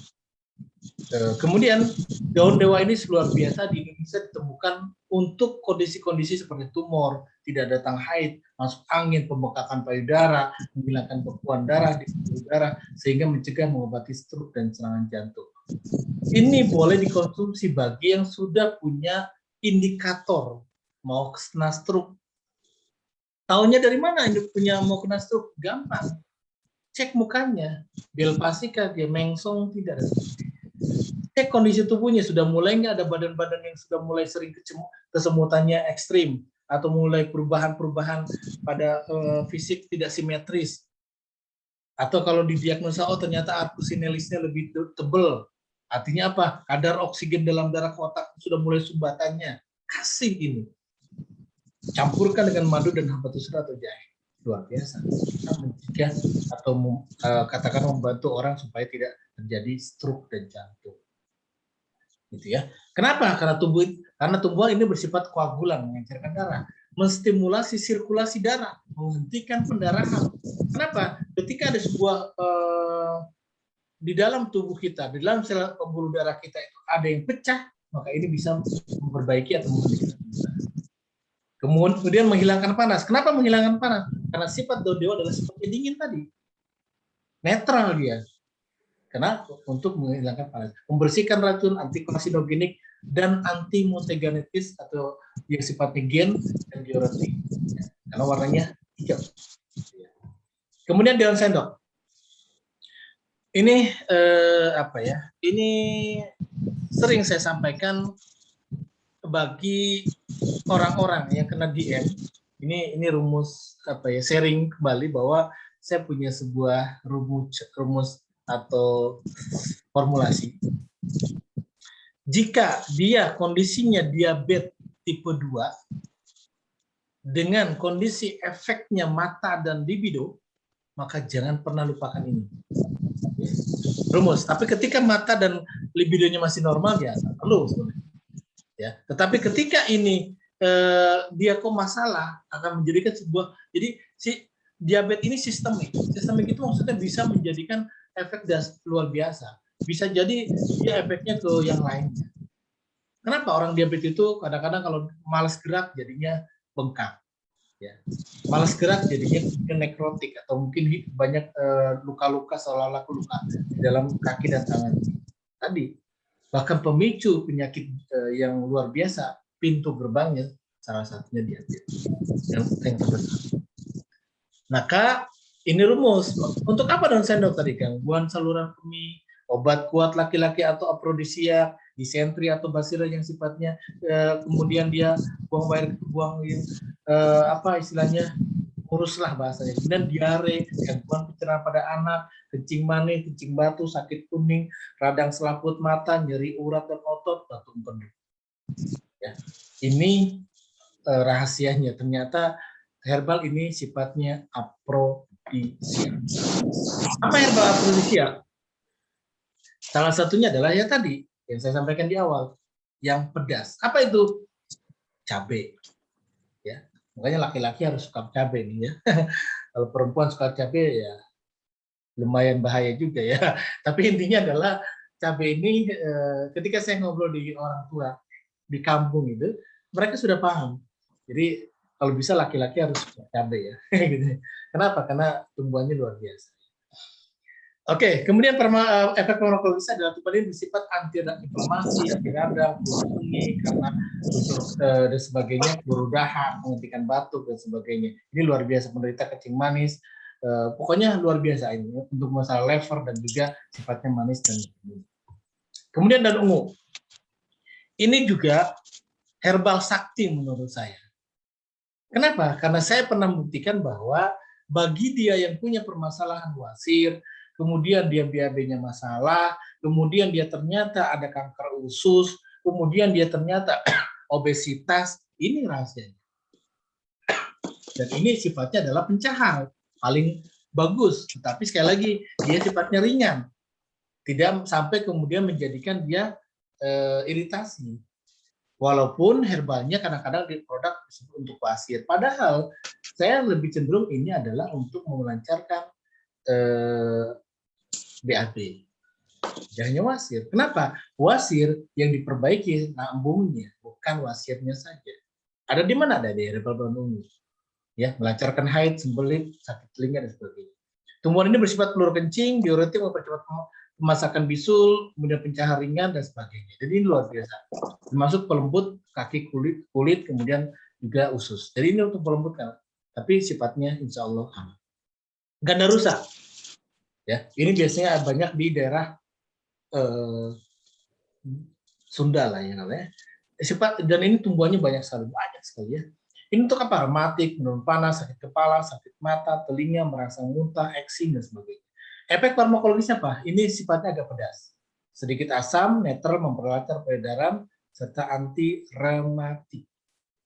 Dan ini juga bisa untuk sebagai herbal asam urat, gitu ya. Ini luar biasa. Jadi ini bisa untuk hal. Kenapa? Rematik, osteoartritis, asam urat itu juga bagian daripada fungsi ginjal masalah. Salah satu herbal yang paling bagus yang sering direkomendasikan adalah gandarusa. Ya. Kemudian jombang, radang, abses payudara, radang kandung empedu, sakit mah kronis, tumor pada sistem pencernaan, kanker payudara, paru-paru, serviks, uteri, maksudnya rahim gitu ya, gusi, kemudian memperbanyak ASI dan memperbaiki pencernaan. Dan ini dalam farmakologi Cina memiliki sifat rasa manis, pahit, dan dingin. Ini juga banyak. Masuk meridian lever dan lambung. Jadi bagus untuk masalah lever dan lambung. Kenapa? Cek bunganya warnanya apa? Kuning. Menggambarkan sebuah analogi lever. Dan kemudian dingin, lambung bagus. Kemudian dia sifatnya antibiotik, anti radang, anti swelling, menghilangkan panas dan racun. Dan itu penciuman. Kemudian akar bersifat diuretik, menghilangkan panas, menguat lambung, menambah nafsu makan, melancarkan ASI, dan anti diabetes. Khusus akar bisa digunakan sebagai hepatoprotektor. Apa itu? Untuk memperbaiki hepar. Apa itu? Hati lever. Jadi untuk sebagai backup-nya hepar atau hati untuk penyakit liver ya yang kronis. Indikasinya adalah pada penggunaan berlebih akan menimbulkan alergi, mual, muntah, tidak enak perut dan diare ringan. Ini juga yang menjadi gambaran bahwa tidak boleh berlebih tetap dalam sebuah kaidah apapun, yang berlebihan akan bermasalah. Claditikus. Ini yang paling sering saya rekomendasikan bagi kasus-kasus tumor, kanker dan sebagainya. Bahkan ketika orang itu akan dikemo, mau dikemo, pasca dikemo, ini luar biasa bagus. Ya, bisa dikonsumsi Claditikus ya, Tifonium, Plagiloform ya, kanker, terus racun narkoba, efek kemoterapi. Sifat kimianya hasil penelitian dari berbagai lembaga dan perguruan tinggi di Malaysia, di beberapa negara, sari tanaman jus ini dapat menghancurkan sel kanker. Dulu kita bekerja sama dengan produksi herbal Claditikus karena kita akan kasus-kasus kanker ini banyak sekali, dan di Indonesia produktivitas Claditikus itu luar biasa banyak, jadi bisa dikembangkan dan juga herbalnya mahal, sempat akan naik tinggi jika memang ternyata belinya ke luar negara lagi, ke luar negeri lagi ya. Padahal di Indonesia banyak sekali. Hasil penelitian tersebut menunjukkan membunuh atau menghambat pertumbuhan sel kanker, menghilangkan efek buruk kemoterapi bersifat antivirus dan bakteri. Ini. Dan saya alhamdulillah kemarin dapat SMS, ini baru 1 botol kurang, karena sudah ada banyak alhamdulillah perubahan, dia butuh lagi. Kenapa? Karena tadi ketepatan dalam diagnosa, orang itu akan merasakan perubahan, ada progres di situ, sehingga dia akan pesan lagi, sehingga dia akan datang ke kita lagi, dan tentunya kita akan berikan arahan-arahan selanjutnya agar hasil daripada observasi kita dia berhasil. Intinya apa? Tadi diagnosa. Ya. Efeknya apa? Ini kontraindikasinya. Badan lemah, muntah, diare, sakit perut, dan wanita hamil. Teman-teman sekalian dirahmati Allah SWT, intinya adalah ada sebuah herbal. Ini jarang ya. Komprei ini jarang. Saya jujur saja belum pernah nemuin dalam bentuk kapsul. Saya belum pernah nemuin ya. Tapi saya buat gitu ya. Saya cek di toko herbal, silakan teman-teman, ini jarang ada. Padahal ini dahsyatnya komprei. Dan ini pertama saya pelatihan itu tahun 2009. Ternyata komprei ini sangat efektif untuk kondisi yang belum ada di kimia apapun. Yang fungsinya kedua penyakit ada di sini. Apa itu? Tekanan darah tinggi dan tekanan darah rendah. Coba antum cari, Bapak Ibu sekalian, teman-teman sekalian, cari herbal yang sifatnya bisa untuk menstabilkan tekanan darah tinggi, menstabilkan tekanan darah rendah. Komprei. Tapi ini jarang diproduksi. Saya tidak tahu alam stop ada apa. Tapi padahal ini luar biasa dahsyat. Ya. Kemudian kolesterol tinggi, diabetes, leukemia atau HB-nya rendah. Kemudian efek farmakologi adalah dalam farmakologi Cina dan pengobatan tradisional lain disebut bahwa tanaman ini sifat dingin, agak sedikit pahit, tidak pahit, artinya tidak ekstrim, dan tidak boleh dalam kondisi ini kontraindikasi penderita sakit pendarahan. Jadi kalau di herbal itu atau di rumus kimia adalah KI, kontraindikasinya. Kalau sudah KI berarti hati-hati ya. Ini biasanya muncul di di obat-obat kimia ataupun herbal yang memang kalau dicantumkan KI. Ya. Kunir putih, ini luar biasa, mengecilkan rahim, menambah nafsu makan, menghambat pertumbuhan sel kanker, sakit mah, nyeri lambung, dan efek farmakologisnya adalah ini juga bagus untuk menghentikan pendarahan, antiinflamasi, menambah nafsu makan, dan anti neoplastik, merusak pembentukan ribosom. Maksudnya adalah sel-sel pada kanker. Dan ini tidak boleh untuk wanita hamil. Mengkudu, radang usus, melancarkan kencing, batuk karena masuk angin, radang amandel, difteri, limpa, sakit mah, membersihkan darah, cacingan, dan sebagainya. Efek farmakologis ini menghilangkan hawa lembab pada tubuh. Ya, di kondisi-kondisi lembab pada tubuh yang sifatnya dia biasanya mohon maaf gemuk, maka ini bagus. Meningkatkan kekuatan tulang, membersihkan darah, peluru kencing, peluru haid, pelembut kulit, obat batuk, obat cacing, pencahar, antiseptik, meningkatkan sirkulasi. Banyak sekali Bapak. Dan di Indonesia sangat subur. Dan di Indonesia itu sangat banyak sekali ditemukan di hampir semua daerah biasanya. Walaupun tidak semua daerah, tapi dominan banyak.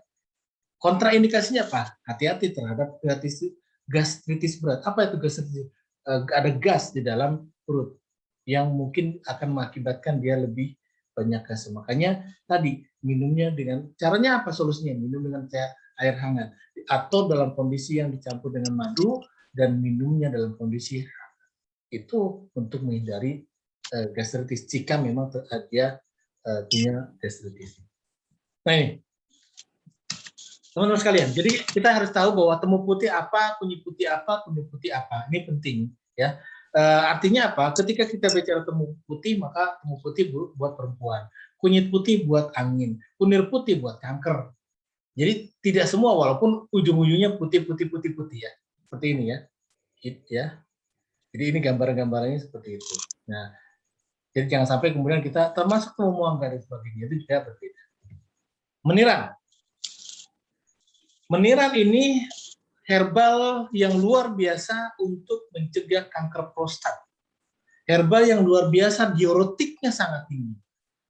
Ya, diuretiknya sangat tinggi. Tetapi jangan berlebihan untuk laki-laki. Kenapa? Karena ini bisa mengakibatkan reproduksinya masalah. Nah itu hati-hati juga. Artinya bagus untuk anak kecil, dikonsumsi dalam jangka waktu tertentu saja dan sebagainya. Fungsinya banyak, radang ginjal, batu ginjal, hepatitis, reumatik, dan sebagainya. Termasuk batu ginjal. Kenapa batu ginjal dibutuhkan untuk meniran? Sebenarnya bukan untuk memecahkan batu ginjal, bukan.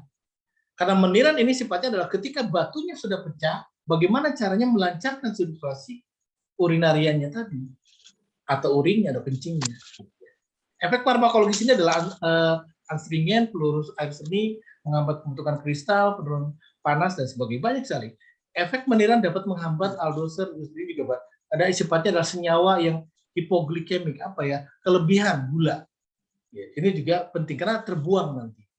Ya, mempunyai daya hambat 6 kali lebih kuat daripada quercitrin yang dikenal sebagai penghambat air. Artinya apa? Ini luar biasa. Bisa membuang kelebihan gula yang terjadi pada orang diabetes mellitus. Ya, rasa agak asam dan sejuk ya. Penggunaan relatif lama dan dosisnya akan mengganggu seksual pria. Oh ya, ini sudah ada ya, saya sebutkan. Mimba, kencing manis, disentri, diare, malaria, masuk angin, eksim, budik, hepatitis, gagal lever, kanker lever, jerawat, dan sebagainya.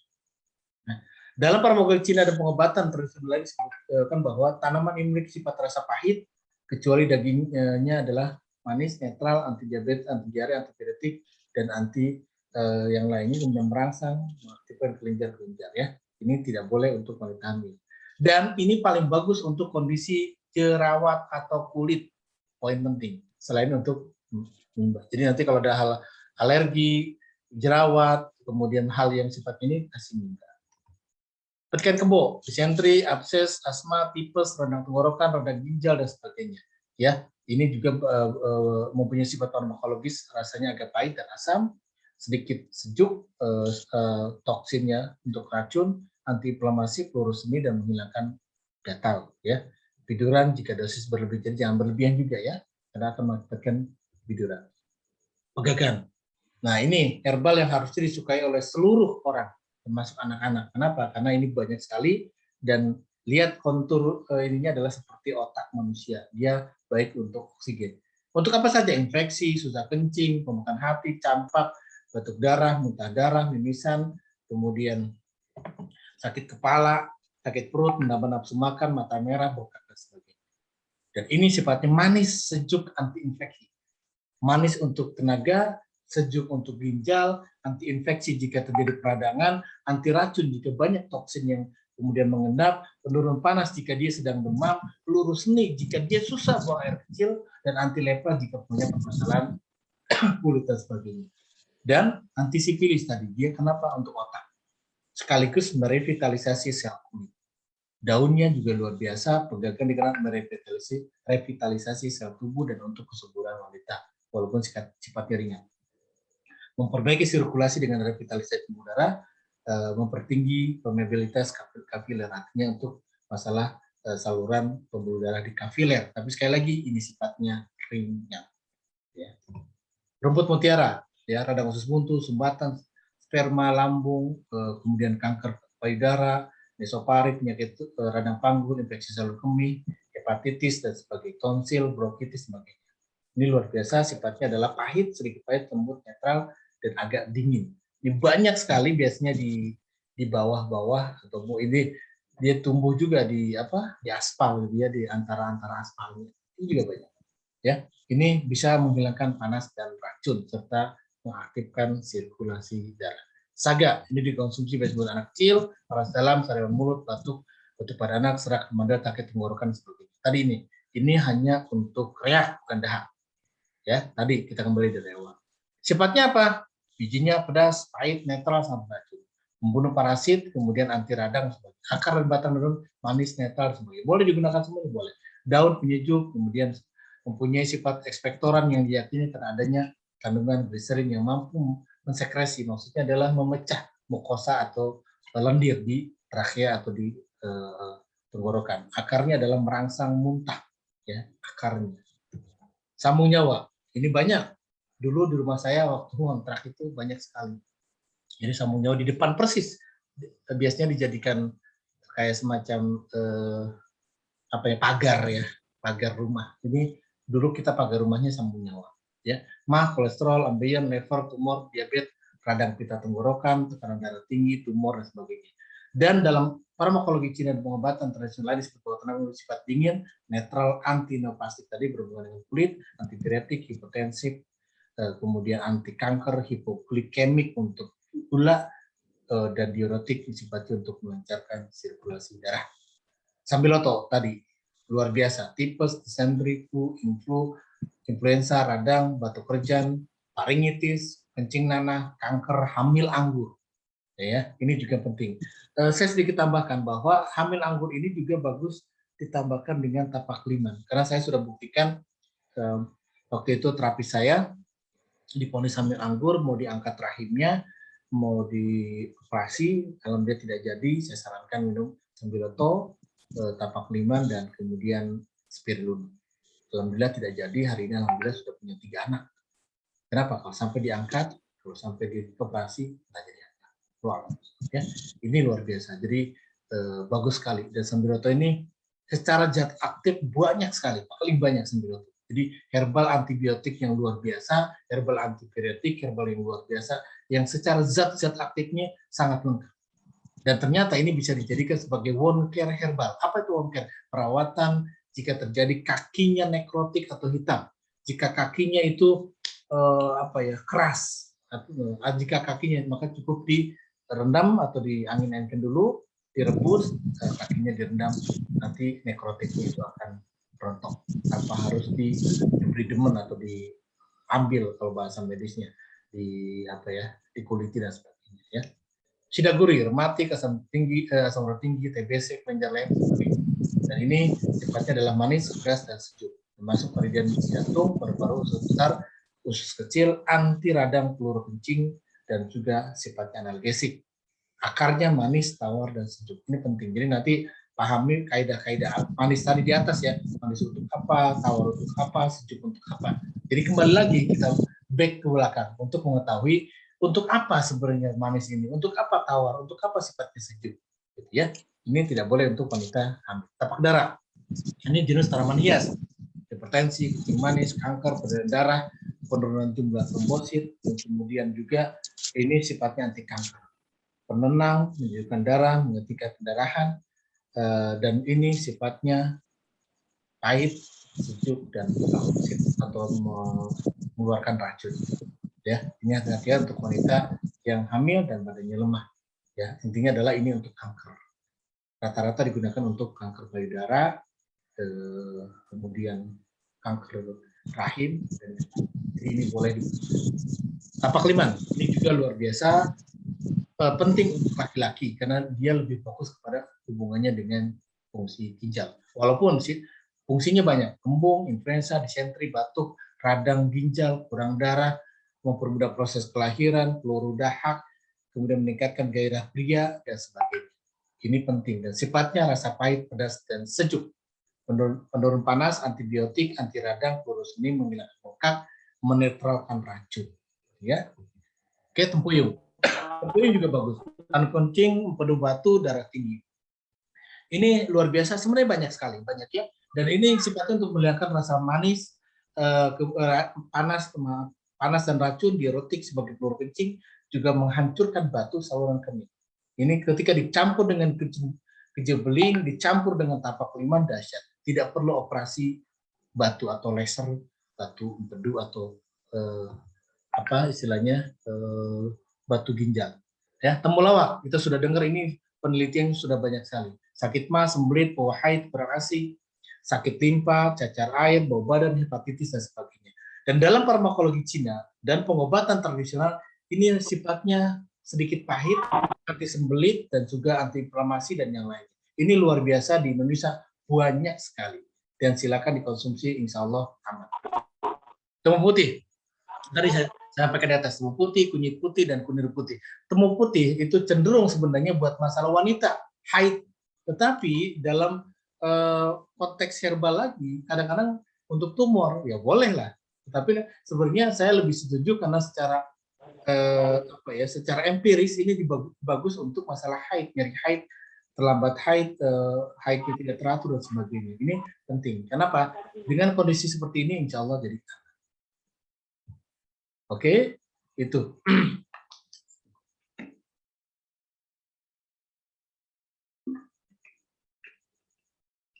Teman-teman sekalian dirahmati Allah, ini contoh saya. Saya dulu produksi herbal tunggal. Ini yang ini ya.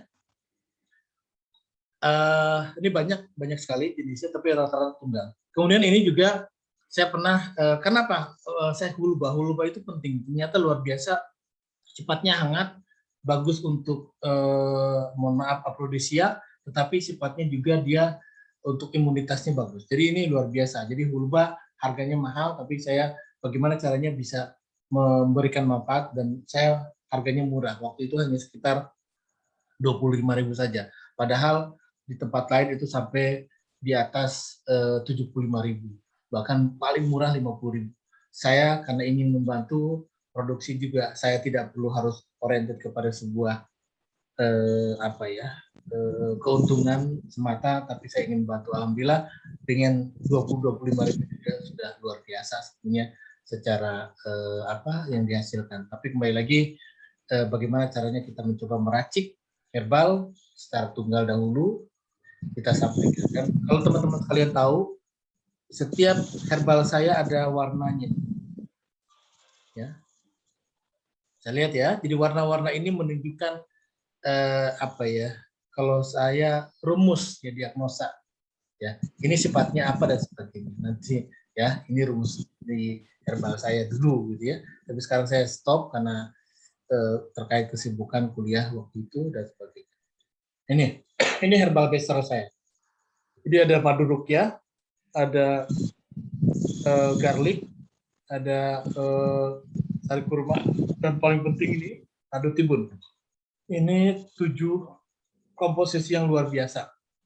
Ya, 7 komposisi formulasi yang insya Allah tepat baik untuk tadi preventif, kuratif, rehabilitatif, bahkan untuk promotif. Jadi ini bagus sekali. Jadi saya alhamdulillah nanti ke depan akan ini. Jadi bukan promosi, tapi ini pernah diproduksi oleh saya, tapi qadarullah hari ini kita berhenti dulu dan sempat tanda pandemi dan sebagainya, itu juga lumayan. Dan intinya adalah ini spirulina, gamat, semuanya saya sudah produksi.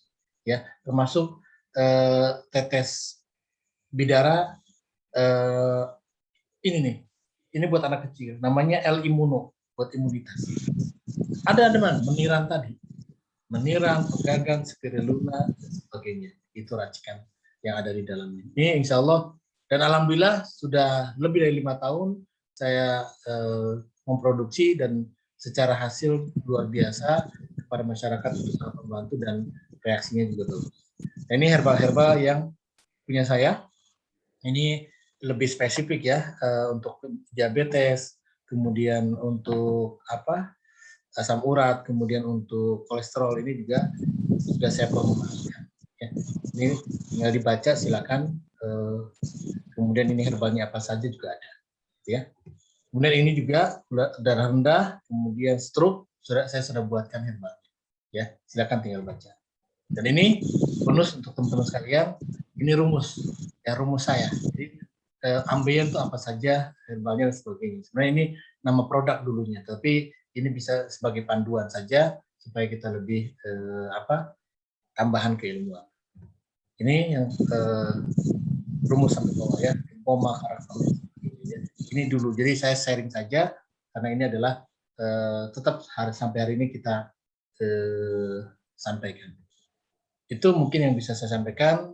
Sekali lagi lebih kurangnya mohon maaf, kembalikan kepada panitia ataupun tim organizer. Semoga apa yang bisa saya sampaikan bermanfaat dan nanti kita interaksi di WA group atau di Telegram. Silakan, insya Allah tadi mohon maaf kalau respon, tapi insya Allah akan saya jawab karena hari ini pun saya belum pulang. Saya 4 hari kemungkinan di sini ya, ada acara, kemudian saya sudah berapa hari ya, tentunya sedikit banyak di luar, tapi insya Allah saya akan bisa menjawab sesuai kemampuan saya. Demikian apa yang bisa saya sampaikan. Sekali lagi, apapun itu, marilah kita kembali kepada sebuah konsep yang sesuai dengan fitrah, bahwa tubuh kita fitrah, kita alami, tubuh kita adalah bukan buatan. Maka cocoknya, pasnya ya tentunya dengan sesuatu yang alami dan fitrah. Dan kembali lagi bahwa yang benar hanya dari Allah, salah khilaf dari manusia atau saya sendiri. Assalamualaikum warahmatullahi wabarakatuh. Masya Allah, tabarakallah, jazakallah khairan Ustadz Heri. Dan insya Allah masih ada beberapa menit lagi saat kita buka sesi tanya jawab. Silakan buat teman-teman yang mau tanya dibuka mikrofonnya dan ditanyakan pertanyaan. 21.30 ya? Iya, 21.30. Oke.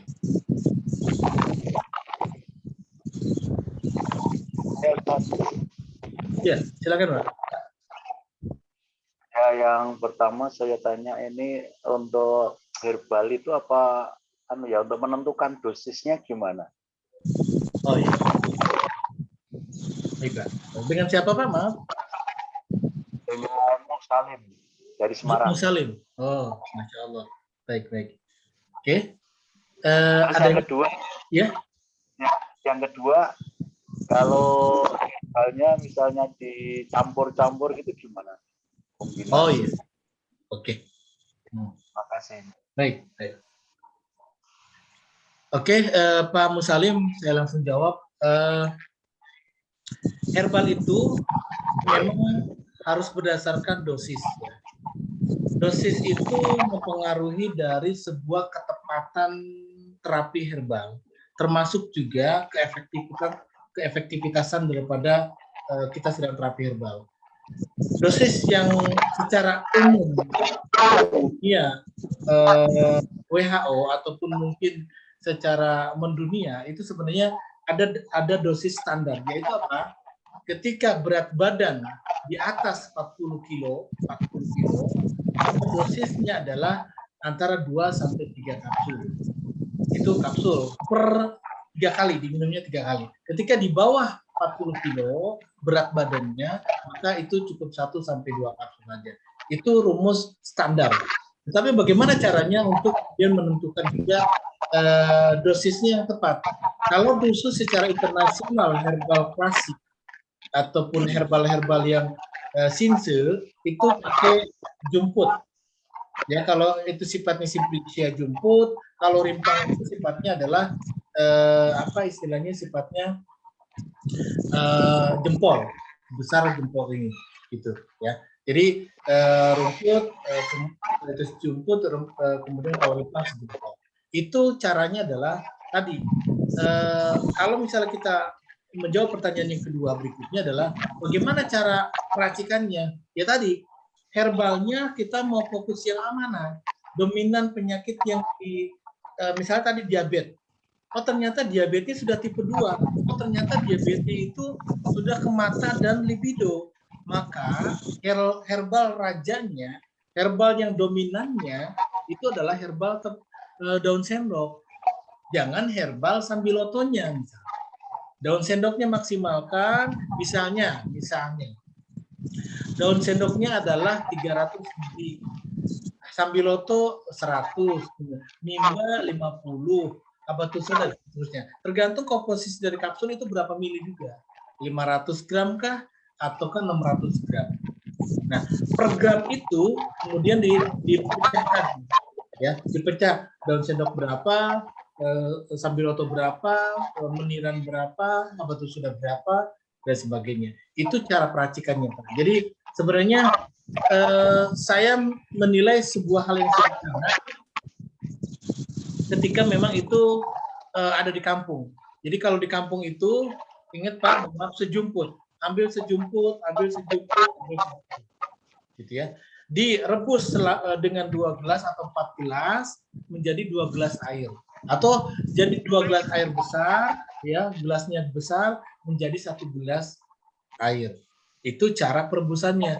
Dan yang untuk menghilangkan DOC, direction of cure-nya atau reaksi daripada efek kontraksi herbal ataupun mungkin efek-efek lainnya, walaupun tidak bukan efek negatif tadi, adalah gunakan madu setelah hangat. Kenapa? Madu akan rusak ketika ketemu air panas. Ya, jadi campur dengan madu atau tadi sudah disaring, campur madu dan dikonsumsi dalam kondisi hangat.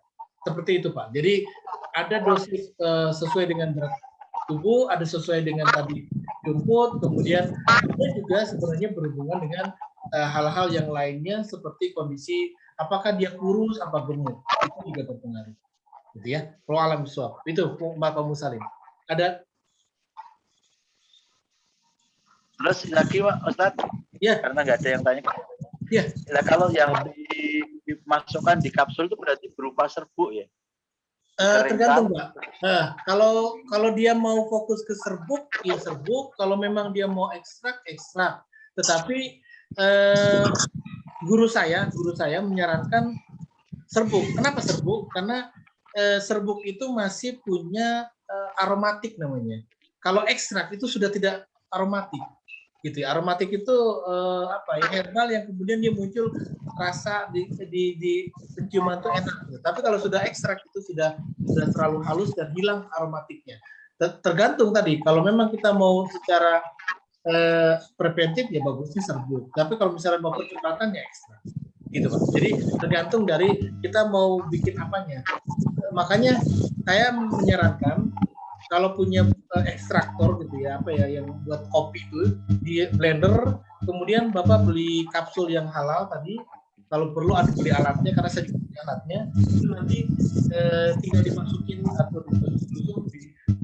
Kalau saya dulu tidak pakai manual tapi pakai alat, kemudian gitu ya. Jadi semuanya masuk roll gitu ya. Semuanya kapsulnya keluar. Jadi ada alatnya, memang agak sedikit, tapi tidak terlalu mahal lah. Tapi kalau mau manual tadi masukin ya ke kapsul. Seperti itu Pak Muslim. Ya, terima kasih Ustaz. Ya sama-sama Pak Muslim. Lanjut Ustadz, Mau nanya, pertanyaan yang kedua. Ya. Ustadz, Afwan, bagaimana cara membedakan tanaman herbal itu karakternya dingin atau panas atau lembab? Ini pertanyaan di chat ini Ustadz. Oke. Dan yang kedua, izin bertanya Ustadz melalui chat karena jaringan lelet. Saya Hasibuan dari Sumut. Herbal apa yang digunakan untuk depresi postpartum? Itu Ustadz, dua pertanyaan itu. Oke. Yang pertama adalah bagaimana mengetahui herbal itu dingin, panas dan itu ya. Gimana? Iya Ustadz. Untuk menentukan herbal itu dingin, hangat, panas dan sebagainya, kembali prinsip dasarnya adalah warna. Kalau warna hijau itu sudah diidentifikasikan sifatnya dingin atau lembab. Kalau sifatnya hangat berarti dia lebih ke warna kuning. Kalau sifatnya panas dia lebih cenderung warnanya merah. Kalau sifatnya ungu dia lebih kepada urusan kanker dan tumor.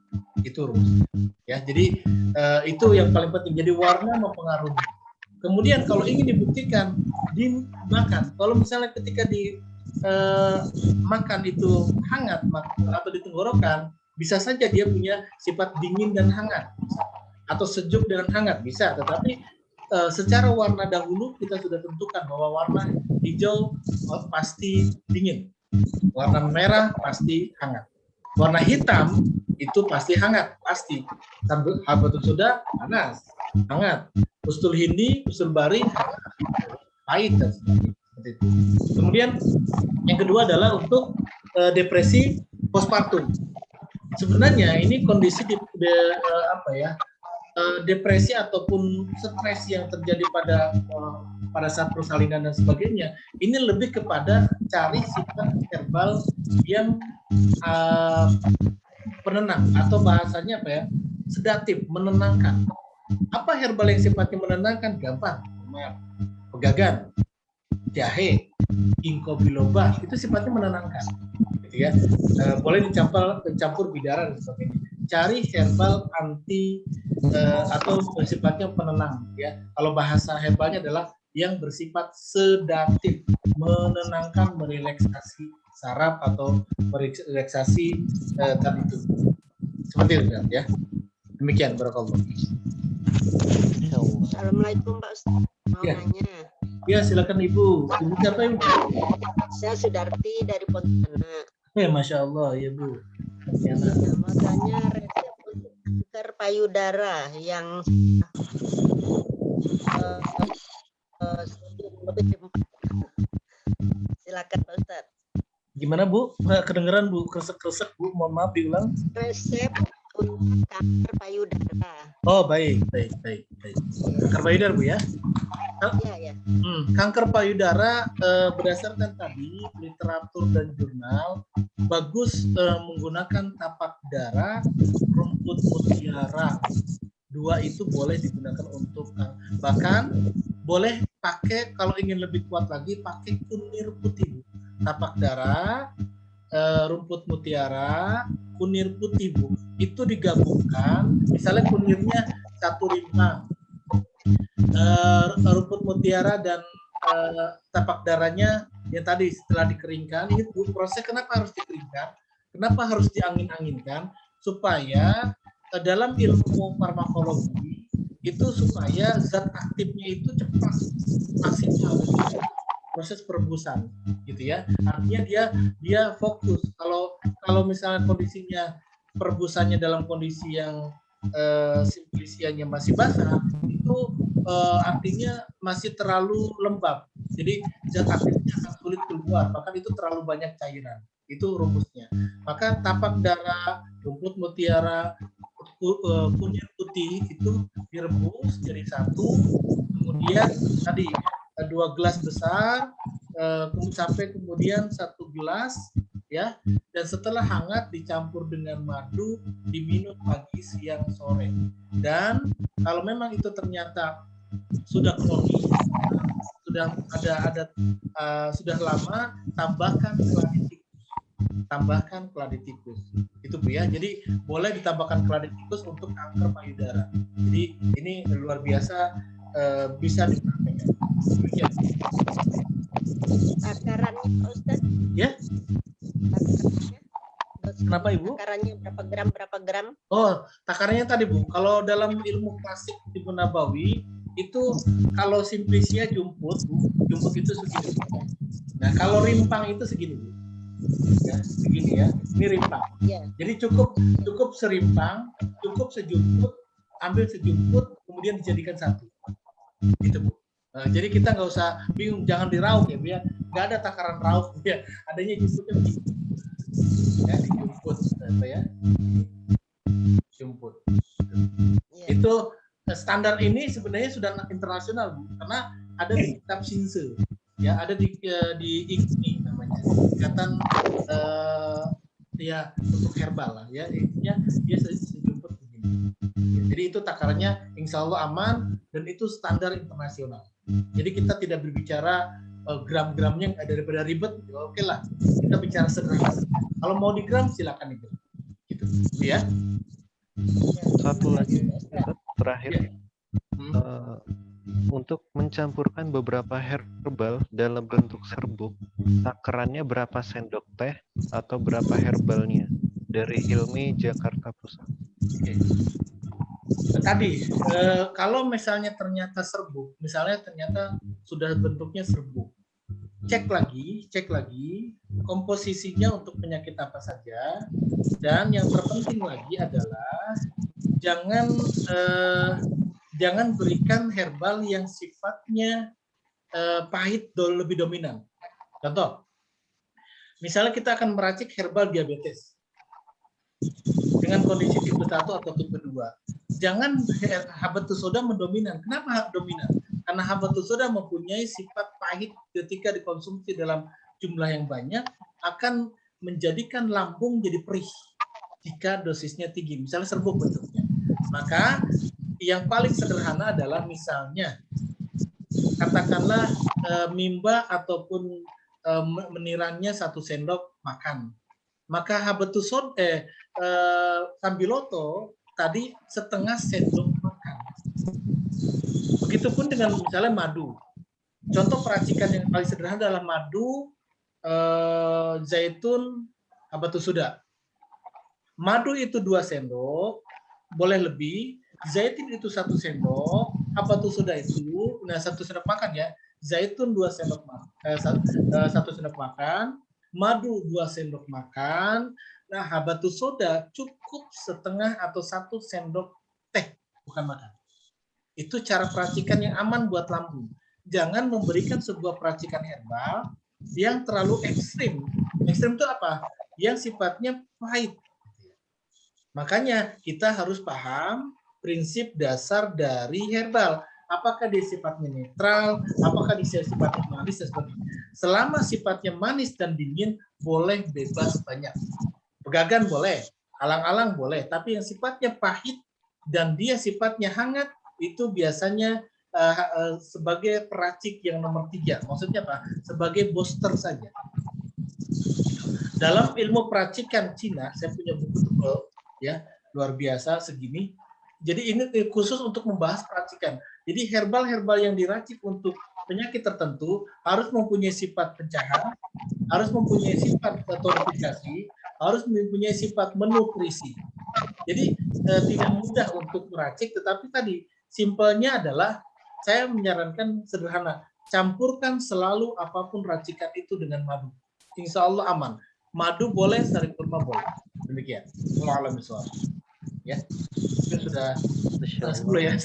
Tabarakallah. Masya Allah. Ya, Ustaz.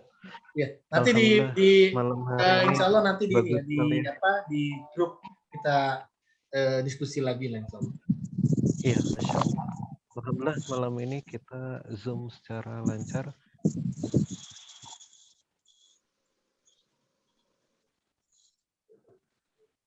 Jadwalnya. Dan Iya. mari kita akhiri dengan mengucapkan hamdalah ikhwah semua. Dan sekali lagi kami ucapkan terima kasih jazakallahu khair kepada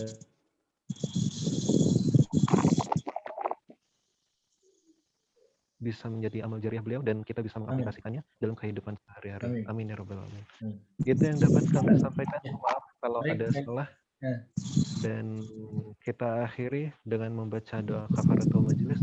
Subhanaka Allahumma wa bihamdika asyhadu an la ilaha illa anta astaghfiruka wa atubu ilaik. Amin sekalian teman-teman sekalian. Mudah-mudahan manfaat ilmunya.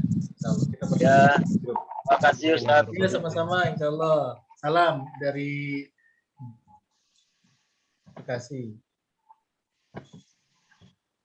Wassalamualaikum warahmatullahi